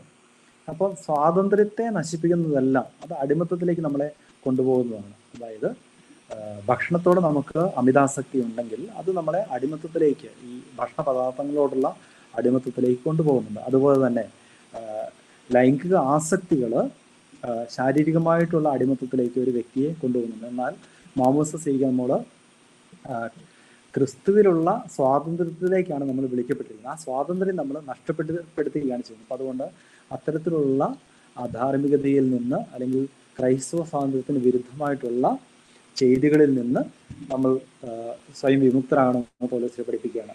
തുടർന്ന് ജീവിത അവസ്ഥകളെക്കുറിച്ച് 7-ാമത്തെ അധ്യായത്തിൽ പൗലോസ് പഠിപ്പിക്കുകയാണ്. അതായത് വിവാഹ ബന്ധത്തെക്കുറിച്ച് പൗലോസ് പറയുന്നു. അതുപോലെ വ്യത്യസ്തമായിട്ടുള്ള കുടുംബജീവിതത്തെക്കുറിച്ച്, വിവാഹിതരുടെ പൊതുവായിട്ടുള്ള ദൗത്യത്തെക്കുറിച്ച്, അവിവാഹിതരെക്കുറിച്ച്, വിധവകളെക്കുറിച്ച്, അടിമകളെക്കുറിച്ച്, അതുപോലെ ബ്രഹ്മചാരികളെക്കുറിച്ചൊക്കെ പൗലോസ്ലീഹ 7-ാമത്തെ അധ്യായത്തിൽ പഠിപ്പിക്കുകയാണ്. അപ്പം പൊതുവെ കുടുംബജീവിതത്തിൽ സ്ത്രീയെ സ്പർശിക്കാതിരിക്കുകയാണ് പുരുഷന് നല്ലത് എന്നൊക്കെയുള്ളത് ചിലപ്പോൾ തെറ്റിദ്ധാരണ ജനിപ്പിക്കുന്നുണ്ട്. അതായത് വിവാഹം കഴിക്കണ്ട എന്നൊക്കെയാണ് പൗലോസ്ലീഹ പറഞ്ഞത് എന്നൊക്കെ വ്യാഖ്യാനിക്കാൻ ശ്രമിക്കുന്ന ചിലരുണ്ട്. പക്ഷെ അങ്ങനെയല്ല ഇവിടെ പറയുന്നത്. പൗലോസ്ലീഹ വിവാഹം കഴിക്കണമെന്നാണ് പറയുന്നത്. അതായത് വിവാഹ ബന്ധത്തിലേക്ക് വ്യക്തികൾ പ്രവേശിക്കണം. അതുമാത്രമല്ല, വിവാഹത്തിലെ കടമകൾ നിറവേറ്റണം. അവർ പരസ്പരമുള്ള ഉത്തരവാദിത്തങ്ങൾ നിർവഹിക്കണം. അതുപോലെ അവരെന്തെങ്കിലും നേർച്ചകളോ അല്ലെങ്കിൽ വിവാഹ ബന്ധത്തിന് താൽക്കാലികമായിട്ടുള്ള ഒരു പരിധി അവർ എടുക്കുന്നുണ്ടെങ്കിൽ പരസ്പരം ചർച്ച ചെയ്ത് അംഗീകരിച്ച് രണ്ടുപേരും സ്വീകരിക്കുന്ന രീതിയിൽ മാത്രമേ അങ്ങനെ ചെയ്യാൻ പാടുള്ളൂ. അതുപോലെ പങ്കാളിയുടെ ശരീരത്തിന് മേൽ മറ്റേയാൾക്കാണ് പരിപൂർണമായിട്ടുള്ള അവകാശം. അപ്പം ഇങ്ങനെ വിവാഹ ജീവിതത്തിന്റെ കടമകളെ കുറിച്ചൊക്കെ പൗലോസ്ലീഹ പറയുകയാണ്. ഇനി ഇങ്ങനെ പറഞ്ഞു വരുമ്പോഴേക്കും പൗലോസ്ലീഹ തൻ്റെ തന്നെ ജീവിതാവസ്ഥയെക്കുറിച്ച് പറയുന്നുണ്ട്. തൻ്റെ അവിവാഹിതമായിട്ടുള്ള തൻ്റെ ബ്രഹ്മചര്യം അത് തന്നെ സുവിശേഷത്തിന് വേണ്ടി പ്രവർത്തിക്കാൻ തനിക്ക് സ്വാതന്ത്ര്യം നൽകുന്നു. അപ്പൊ അതുകൊണ്ട് എല്ലാവരും അങ്ങനെ ആയിരുന്നെങ്കിൽ, അതായത് സുവിശേഷത്തിന് വേണ്ടി പ്രവർത്തിക്കാൻ വേണ്ടിയിട്ട് എല്ലാവരും അങ്ങനെ ഒരുക്കപ്പെട്ടിരുന്നെങ്കിൽ നല്ലതാണ്. അതുകൊണ്ട് പൗലോസ്ലീഹ അതിനെ എടുത്തു പറയുന്നുണ്ട്. എന്നാൽ ഓരോരുത്തരും അതുപോലെ വിവാഹ ജീവിതത്തെക്കുറിച്ചുണ്ട്. വിശ്വാസിയായിട്ടുള്ള ഒരാൾ അവിശ്വാസിയായിട്ടുള്ള ഒരാളെ ജീവിത പങ്കാളിയായിട്ട് സ്വീകരിക്കുകയാണെങ്കിൽ ഈ വിശ്വാസിയുടെ ജീവിതത്തിലൂടെ അവിശ്വാസി വിശദീകരിക്കപ്പെടും, ക്രിസ്തുവിലേക്ക് നയിക്കപ്പെടും എന്ന് പറയുന്നുണ്ട്. അപ്പൊ അതുകൊണ്ട് തന്നെ വിവാഹമോചനത്തെ പൗലോസ് ഒരു തരത്തിലും പ്രോത്സാഹിപ്പിക്കുന്നില്ല. ഇനി അവിശ്വാസിയായിട്ടുള്ള ഒരാൾ ഇങ്ങനെ വിശ്വാസിയായിട്ടുള്ള ഒരാളെ വിവാഹമോചനം നടത്തി അങ്ങനെ പോവുകയാണെങ്കിൽ ഈ അങ്ങനെ വിവാഹമോചനത്തിലേക്ക് വന്ന വിശ്വാസിയായിട്ടുള്ള ഒരാൾക്ക് വീണ്ടും വിവാഹത്തിലേക്ക് പ്രവേശിക്കാം. പക്ഷെ അത് ക്രിസ്തുവിലുള്ള വിവാഹമായിരിക്കണം എന്ന് പറഞ്ഞാൽ പിന്നെ വിശ്വാസമുള്ള വ്യക്തിയെ മാത്രമേ വിവാഹം ചെയ്യാനായിട്ട് പാടുള്ളൂ എന്നൊക്കെയാണ് പൗലോസ്ലീഹ പറയുന്നത്. അപ്പൊ ഇങ്ങനെ പറയാനുള്ള ഒരു പശ്ചാത്തലം, ഓൾറെഡി വിവാഹബന്ധത്തിലേക്ക് പ്രവേശിച്ചിരുന്ന വ്യക്തികളൊക്കെയാണ് മാമോദിസ സ്വീകരിച്ച് ക്രിസ്ത്യാനിയായിട്ട് മാറിയിരിക്കുന്നത്. ഇപ്പൊ ഇങ്ങനെ വിശ്വാസത്തിലേക്ക് വരുമ്പോൾ പങ്കാളികളിൽ ഒരാൾ ചിലപ്പോൾ ക്രൈസ്തവ വിശ്വാസത്തിലേക്ക് വന്നിരിക്കണമെന്നില്ല. അത് പിന്നീട് അവരുടെ ജീവിതത്തിൽ പ്രശ്നമൊക്കെ ഉണ്ടാക്കിയാൽ അപ്പം അതിനെ എങ്ങനെയാണ് നേരിടേണ്ടത് എന്നൊക്കെയുള്ള ഒരു ചിന്തയാണ് പൗലോസ്ലീഹ തരുന്നത്. അപ്പോൾ അടിസ്ഥാനപരമായിട്ട് 17 മുതൽ 24 വരെയുള്ള വാക്യങ്ങളിൽ ഓരോരുത്തരും തങ്ങളുടെ വിളിയോട് വിശ്വസ്തത പുലർത്തണമെന്ന് പൗലോസ്ലീഹ കൃത്യമായിട്ട് പഠിപ്പിക്കുകയാണ്. അപ്പം എല്ലാ ജീവിതാവസ്ഥയും അത് ഓരോരുത്തരും തങ്ങളുടെ വിളിയും നിയോഗവും അനുസരിച്ച് കൃത്യമായിട്ട് ജീവിക്കണമെന്ന് പൗലോസ്ലീഹ പഠിപ്പിക്കുകയാണ്. തുടർന്ന് 8-ാമത്തെ അധ്യായത്തിൽ 8 മുതൽ 11 വരെയുള്ള അധ്യായത്തിൽ വിഗ്രഹങ്ങൾക്ക് അർപ്പിതമായ ഭക്ഷണത്തെക്കുറിച്ചും അതുപോലെ മറ്റ് മതങ്ങളിലുള്ള ആളുകളോടുള്ള സമ്പർക്കത്തെക്കുറിച്ചൊക്കെയാണ് പൗലോസ്ലീഹ പറയുന്നത്. അപ്പൊ ഇവിടെ പറഞ്ഞു വരുമ്പോഴേക്കും പൗലോസ്ലീഹ പറയുന്നത് വിഗ്രഹമൊന്നുമില്ല, അതായത് എല്ലാവർക്കും പൊതുവിൽ അറിയാവുന്ന ചില കാര്യങ്ങളെ കുറിച്ച് പൗലോസ്ലീഹ ഇവിടെ എടുത്തു പറയുകയാണ്. അതായത് വിഗ്രഹം എന്ന് പറയുന്ന ഒന്നില്ല, ആകെ ഏകദൈവം മാത്രമേ ഉള്ളൂ, അത് ത്രിയേക ദൈവമാണ്, മറ്റൊരു ദൈവവും ഇല്ല. അപ്പൊ അതുകൊണ്ട് തന്നെ വിജാതീയമായിട്ടുള്ള ദൈവം അങ്ങനെയൊന്നുമില്ല. ഇനി ഈ കോറിന്തോസിലെ സമൂഹത്തിന്റെ പ്രത്യേകത എന്ന് പറയുന്നത്, കോറിന്തോസിലെ മാർക്കറ്റുകളിൽ കിട്ടിയിരുന്ന മാംസമെല്ലാം ഈ അമ്പലങ്ങളിൽ അവർ പൂജയ്ക്ക് വേണ്ടിയിട്ടൊക്കെ ഉപയോഗിച്ചിരുന്ന മാംസമായിരുന്നു. അപ്പോൾ അവിടെ അർപ്പിക്കപ്പെടുന്ന മൃഗങ്ങളുടെ മാംസത്തിൽ കുറേ ഭാഗം പുരോഹിതന്മാർക്ക് കിട്ടും. അപ്പോൾ അവർ അത് പിന്നീട് മാർക്കറ്റിൽ വിൽക്കാനൊക്കെ ആയിട്ട് കൊടുക്കും, അല്ലെങ്കിൽ ആളുകൾ ഈ അമ്പലത്തിൽ അർപ്പിച്ച മാംസം അത് വിലക്കുറച്ച് കിട്ടും. അപ്പോൾ അതൊക്കെയായിരുന്നു കൂടുതലായിട്ടും അവരുടെ ഭക്ഷണത്തിന്റെ ഭാഗമായിട്ടുണ്ടായിരുന്നത്. വിജാതിയർക്ക് അർപ്പിക്കപ്പെട്ട ഭക്ഷണമാണല്ലോ, അതെങ്ങനെ കഴിക്കാനായിട്ട് പറ്റും? അപ്പോൾ പൗലോസ്ലീഹ പറയുകയാണ്, ഈ ഭക്ഷണം അതിൽ തന്നെ, അതായത് വിഗ്രഹമൊന്നുമില്ല, അതായത് സത്യദൈവവും യഹോവയും മാത്രമാണ്. അപ്പം ഇതൊക്കെ നമുക്കറിയാം. അപ്പോൾ അതുകൊണ്ട് നീ വിശ്വാസത്തിൽ ഉറച്ചവനാണെങ്കിൽ നീ ആ ഭക്ഷണം കഴിച്ചു. പക്ഷേ നിന്റെ സഹോദരന് അത് ഉതപ്പ് കൊടുക്കുന്നുണ്ടെങ്കിൽ അവൻ്റെ മനസാക്ഷിയെ കരുതി നീ ആ ഭക്ഷണം ഉപേക്ഷിക്കണം. അതായത് ഇവിടെ പൗലോസ്ലീഹ വീണ്ടും എല്ലാം അനുവദനീയമാണ്, എന്നാൽ എല്ലാം പടുത്തുയർത്തുന്നില്ല. അപ്പം നമുക്ക് അനുവദനീയമാണ് എന്നതുകൊണ്ട് നമ്മൾ എല്ലാം ചെയ്യണമെന്നില്ല. മറിച്ച് നമ്മുടെ സഹോദരൻ്റെ വളർച്ച, സഹോദരൻ്റെ അല്ലെങ്കിൽ സഹോദരിയുടെ വളർച്ച, വിശ്വാസത്തിലുള്ള ആഴപ്പെടൽ, അത് നമ്മളുടെ ഒരു പ്രധാനപ്പെട്ട ഒരു ചിന്തയായിരിക്കണം. കാരണം അതാണ് നമ്മളുടെ ജീവിതത്തിലേക്ക് ശരിക്കും ക്രിസ്തുവിൻ്റെ മൂല്യം പ്രാവർത്തികമാക്കാനായിട്ട് നമ്മളെ സഹായിക്കുന്നത്. ക്രിസ്തുവിൽ നിന്ന് നാം ഇതാണ് നമ്മൾ പഠിപ്പിക്കുന്നത്. അപ്പം ദൈവസ്നേഹത്തിൻ്റെ വെളിച്ചത്തിൽ വേണം നാം കാര്യങ്ങളൊക്കെ മനസ്സിലാക്കാൻ വേണ്ടി. അതുകൊണ്ടാണ് നിനക്ക് അനുവദനീയമാണെങ്കിലും നിന്റെ സഹോദരൻ്റെ വിശ്വാസത്തെ അത് മുറിപ്പെടുത്തുന്നുണ്ടെങ്കിൽ നീ അത് വർജിക്കാനായിട്ട് നീ ശ്രമിക്കണമെന്ന് പറയുന്നത്. അതുപോലെ പൗലോസ്ലീഹ 8-ാമത്തെ അധ്യായത്തിൽ 13-ാമത്തെ വാക്യത്തിൽ പൗലോസ്ലീഹ ഏതു തരത്തിലുള്ള മാംസവും വർജിക്കാനായിട്ട് എടുത്ത നിലപാടിനെ കുറിച്ച് സൂചന ലഭിക്കുന്നുണ്ട്. അപ്പം പൗലോസ്ലീഹ തനിക്ക് തന്നെ അനുവദനീയമായിട്ടുള്ള കാര്യം ക്രിസ്തുവിനെ പ്രതി വേണ്ടെന്ന് വെക്കുകയാണ്. അപ്പം അതുകൊണ്ട് ശക്തി ഉള്ളവരുടെ പ്രവർത്തനങ്ങൾ ശക്തി കുറഞ്ഞവർക്ക് പ്രതിബന്ധമായി തീരാൻ പാടില്ല. അത് മാത്രമല്ല അവരെ വിശ്വാസത്തിൽ കൂടുതൽ ഉറപ്പിക്കാൻ വേണ്ടിയിട്ട് സഹായിക്കുകയും വേണം. തുടർന്ന് 9-ാമത്തെ അധ്യായത്തിൽ അപ്പസ്തോലൻ എന്ന നിലയിൽ താൻ വേണ്ടെന്ന് വെച്ച ഒരു കാര്യങ്ങളുടെ ലിസ്റ്റ് പൗലോസ്ലീഹ നമുക്ക് തരികയാണ്. അപ്പോഴിവിടെ അപ്പസ്തോലൻ എന്ന നിലയിൽ തനിക്ക് ഈ കാര്യങ്ങളെല്ലാം ഉണ്ട്. പക്ഷേ ഈ കാര്യങ്ങളെല്ലാം ഉണ്ടായിരുന്നിട്ടും ഇത് ഉപയോഗപ്പെടുത്താതെ ആ സ്വാതന്ത്ര്യം വേണ്ടെന്ന് വെച്ചുകൊണ്ട് പൗലോസ്ലീഹ ജീവിക്കുകയാണ്. അപ്പൊ എന്തിനു വേണ്ടിയാണ് ജീവിക്കുന്നത്, അങ്ങനെ ചെയ്യുന്നത്? സുവിശേഷത്തിന്റെ വളർച്ചയ്ക്ക് വേണ്ടിയാണ് പൗലോസ്ലീഹ അത് ചെയ്യുന്നത്. എന്നാൽ അതേസമയം തന്നെ പൗലോസ്ലീഹ പറയുകയാണ്, സുവിശേഷം പ്രഘോഷിക്കുന്ന ഒരു വ്യക്തിയുടെ കാര്യങ്ങളൊക്കെ ആ സഭാ സമൂഹം നടത്തി കൊടുക്കണം. എന്നാൽ ആരിൽ നിന്നും പ്രതിഫലം പറ്റാതെ, എന്നാൽ എല്ലാവരുടെയും ദാസനായിക്കൊണ്ട് തന്നെ പൗലോസ്ലീഹ താൻ പ്രവർത്തിക്കും. 19-ാമത്തെ വാക്യത്തിൽ പൗലോസ്ലീഹ വീണ്ടും ആവർത്തിച്ച് പറയുകയാണ്. പിന്നെ 10-ാമത്തെ അധ്യായത്തിൽ വരുമ്പോഴേക്കും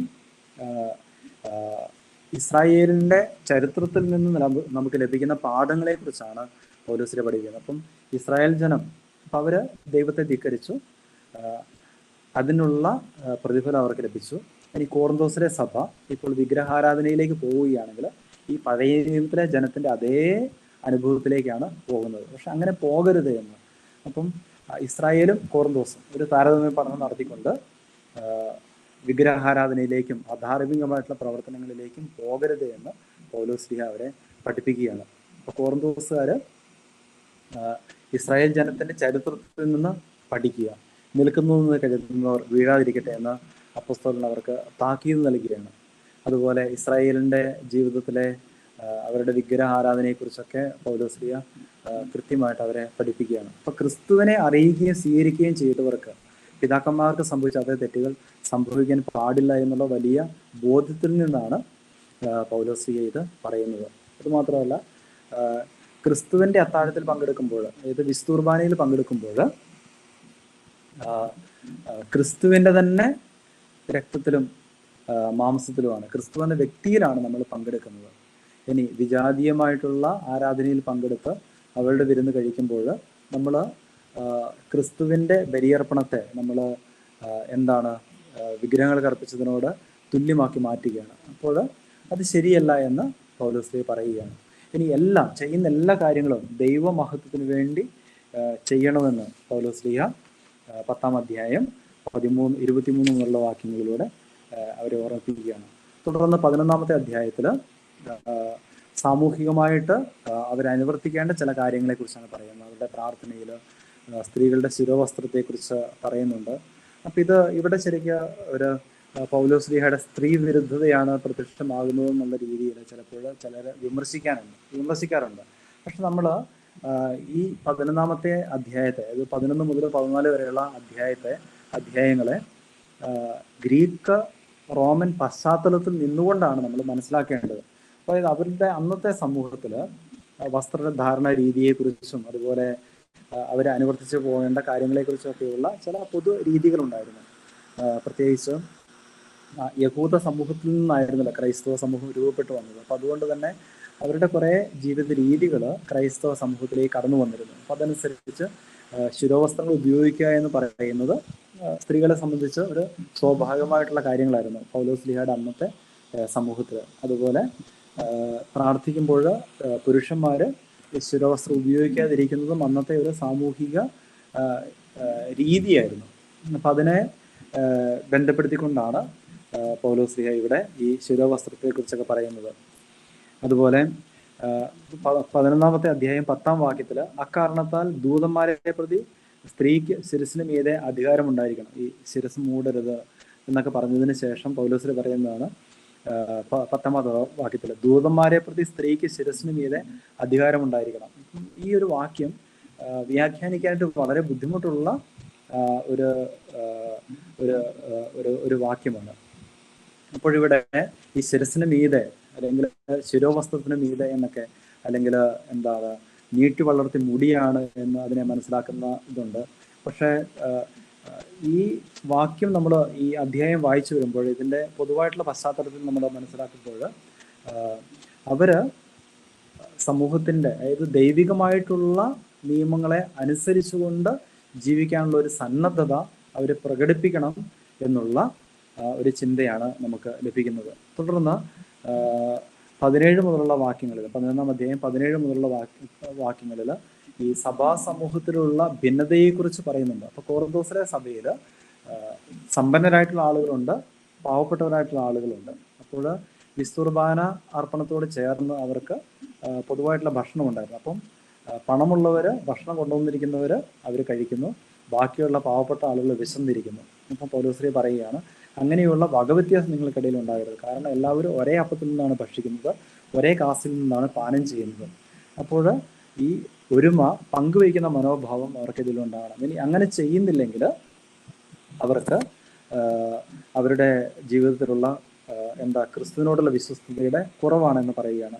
തുടർന്ന് 12-ാമത്തെ അധ്യായത്തിൽ പരിശുദ്ധാത്മാവിന്റെ ദാനങ്ങളെ കുറിച്ചാണ് പൗലോസ്ലീഹ പറയുന്നത്. അതുപോലെ ക്രിസ്തുവിന്റെ ശരീരമായ സഭയാകുന്ന ശരീരത്തിലെ അവയവങ്ങളാണ് ഓരോ സഭാംഗവും. അപ്പോൾ ഓരോരുത്തരും അവരുടെ വ്യത്യസ്തമായിട്ടുള്ള ഉത്തരവാദിത്തങ്ങൾ നിറവേറ്റണം. അതിനുശേഷം 13-ാം അധ്യായത്തിൽ സ്നേഹത്തെക്കുറിച്ചുള്ള പ്രബോധനമാണ് പൗലോസ്ലീഹ നൽകുന്നത്. ഇനി ഈ 12-ാം അധ്യായത്തിൽ പരിശുദ്ധാത്മാവിന്റെ ദാനങ്ങളെക്കുറിച്ചും സഭയിലെ അംഗങ്ങളുടെ ഉത്തരവാദിത്തത്തെക്കുറിച്ചും പറയുന്നു. 14-ാമത്തെ അധ്യായത്തിൽ പ്രവചനവരത്തെക്കുറിച്ചും ഭാഷാവരത്തെക്കുറിച്ചും അതുപോലെ ആത്മീയമായിട്ടുള്ള വരങ്ങൾ ലഭിക്കുന്നതിനെ കുറിച്ചാണ് പറയുന്നത്. ഇനി ഇതിന്റെ രണ്ടിന്റെയും ഇടയിലാണ് സ്നേഹം എന്ന് പറയുന്ന ആ ഒരു അധ്യായം സ്ഥാപിച്ചിരിക്കുന്നത്. അപ്പോൾ ഇതിങ്ങനെ സ്ഥാപിക്കാനായിട്ടൊരു പ്രത്യേക കാരണമുണ്ട്. കാരണം നമുക്ക് പരിശുദ്ധാത്മാവിന്റെ ദാനങ്ങളും വരങ്ങളും അതുപോലെ കൃപകളും ഒക്കെ ലഭിക്കുമ്പോൾ ഇതൊക്കെ നമ്മൾ കൈകാര്യം ചെയ്യേണ്ടത് സ്നേഹം എന്ന ക്രിസ്തു പഠിപ്പിച്ച പാഠത്തിൽ നിന്നുകൊണ്ടാണ്. അതായത് ബാക്കി എല്ലാ കാര്യങ്ങളും ഉണ്ടെങ്കിലും സ്നേഹമില്ലെങ്കിൽ നമ്മൾ ഉപയോഗമില്ലാത്ത ചിലമ്പുന്ന ചേങ്ങലയോ അല്ലെങ്കിൽ കൈത്താളമോ ഒക്കെ ആയിട്ട് മാറും. അപ്പം ഏറ്റവും ഉത്കൃഷ്ടമായിട്ടുള്ളത് സ്നേഹമാണ്. അപ്പം സ്നേഹത്തിൽ നിന്നുകൊണ്ട് വേണം ബാക്കി കാര്യങ്ങളൊക്കെ ചെയ്യാനായിട്ട്. ഒരുപക്ഷെ ഈ 13-ാമത്തെ അധ്യായത്തെ ഈ ലേഖനത്തിൻ്റെ ഒരു ക്ലൈമാക്സും നമുക്ക് വിളിക്കാം. അതായത് 2-ാമത്തെ അധ്യായം മുതൽ സഭകൾക്കിടയിലുള്ള ഭിന്നതകളെക്കുറിച്ച്, പിന്നീട് ധാർമ്മികമായിട്ടുള്ള പ്രശ്നങ്ങളെക്കുറിച്ച്, പിന്നീടുള്ള ഉത്തരവാദിത്തങ്ങളെക്കുറിച്ച്, പിന്നെ ഓരോരുത്തരുടെയും കടമകളെക്കുറിച്ച്, പിന്നെ പരിസ്ഥാനങ്ങളുടെ വരങ്ങളെക്കുറിച്ച്, ജ്ഞാനങ്ങളെക്കുറിച്ചൊക്കെ പറഞ്ഞു. അപ്പം ഇവിടെയെല്ലാം ഏറ്റവും അടിസ്ഥാനപരമായിട്ട് ഒരു ക്രൈസ്തവന് ഉണ്ടായിരിക്കേണ്ട പ്രിൻസിപ്പിളാണ് എല്ലാത്തിൻ്റെയും പ്രധാനമായിട്ട് സ്നേഹത്തെ പ്രതിഷ്ഠിക്കുക എന്ന് പറയുന്നത്. ഇനി അതിനുശേഷം 15-ാമത്തെ അധ്യായത്തിൽ ഉദ്ധാനത്തെക്കുറിച്ചുള്ള പ്രബോധനം പൗലോസ്ലീഹ നൽകുകയാണ്. ശരിക്കും ഈ ഉദ്ധാനത്തിലുള്ള വിശ്വാസം ഇല്ലെങ്കിൽ സുവിശേഷ പ്രഘോഷണം തന്നെ വ്യർത്ഥമായി പോവുകയാണ് എന്ന് പൗലോസ്ലീഹ പറഞ്ഞു. കാരണം ക്രിസ്തുവിന്റെ ഉദ്ധാനത്തിലുള്ള പങ്കുചേരലാണ് മനുഷ്യരുടെ പുനരുദ്ധാനം. അപ്പൊ എല്ലാവർക്കും പുനരുദ്ധാനം ഉണ്ടാകും. അതായത് ഒരു വിത്തിന്റെ ഒരു സിംബിളിസം, ഒരു വിത്ത് നടപ്പെടുന്നു, പക്ഷെ അതിൽ നിന്ന് വളർന്നു വരുന്നത് മറ്റൊരു യാഥാർത്ഥ്യം, ഒരു ചെടിയാണ് ഉണ്ടാകുന്നത് എന്ന് പറയുന്ന പോലെ നമ്മളുടെ ഈ ഭൗതികമായ ശരീരം അത് ഭൂമിയിൽ ഇല്ലാതായി തീരുന്നെങ്കിലും ഒരു ആത്മീയ ശരീരം, നമുക്കൊരു പുനരുദ്ധാനം ഉണ്ടാകും. അപ്പം ഈ മനുഷ്യരുടെ ഉദ്ധാനത്തിൽ നമ്മൾ വിശ്വാസത്തോട് വേണം നമ്മൾ ജീവിക്കേണ്ടത്. അപ്പം അതാണ് ക്രൈസ്തവ ജീവിതത്തിന്റെ പ്രത്യേകത എന്ന് പൗലോസ് പഠിപ്പിക്കുന്നു. തുടർന്ന് വിശുദ്ധർക്ക് വേണ്ടിയുള്ള ധനശേഖരണത്തെക്കുറിച്ച് പറഞ്ഞു. അതായത് കോറിന്തോസിലെ സഭ അത് വെൽ ടു ഡു, അതായത് സാമ്പത്തികമായിട്ടുള്ള സഭയാണ്. അപ്പോൾ അവിടെ നിന്ന് ജെറുസലേമിലെ സഭയെ സഹായിക്കാനായിട്ട് പൗലോസ് ഉദ്ബോധിപ്പിക്കുന്നു. തുടർന്ന് അഭിവാദനങ്ങൾ, അഭ്യർത്ഥന, അതുപോലെ ആശംസകൾ പറഞ്ഞുകൊണ്ട് ലേഖനം അവസാനിപ്പിക്കുന്നു. അപ്പം ഇതാണ് ഈ ലേഖനത്തിൻ്റെ ഒരു ഉള്ളടക്കം എന്ന് പറയുന്നത്. അപ്പം ഒരു പാസ്റ്ററൽ തിയോളജിയൻ എന്ന ഒരു അജപാലന ദൈവശാസ്ത്രം പഠിപ്പിക്കുന്ന ഒരു മനോഹരമായിട്ടുള്ള ലേഖനമാണ് ഇത്.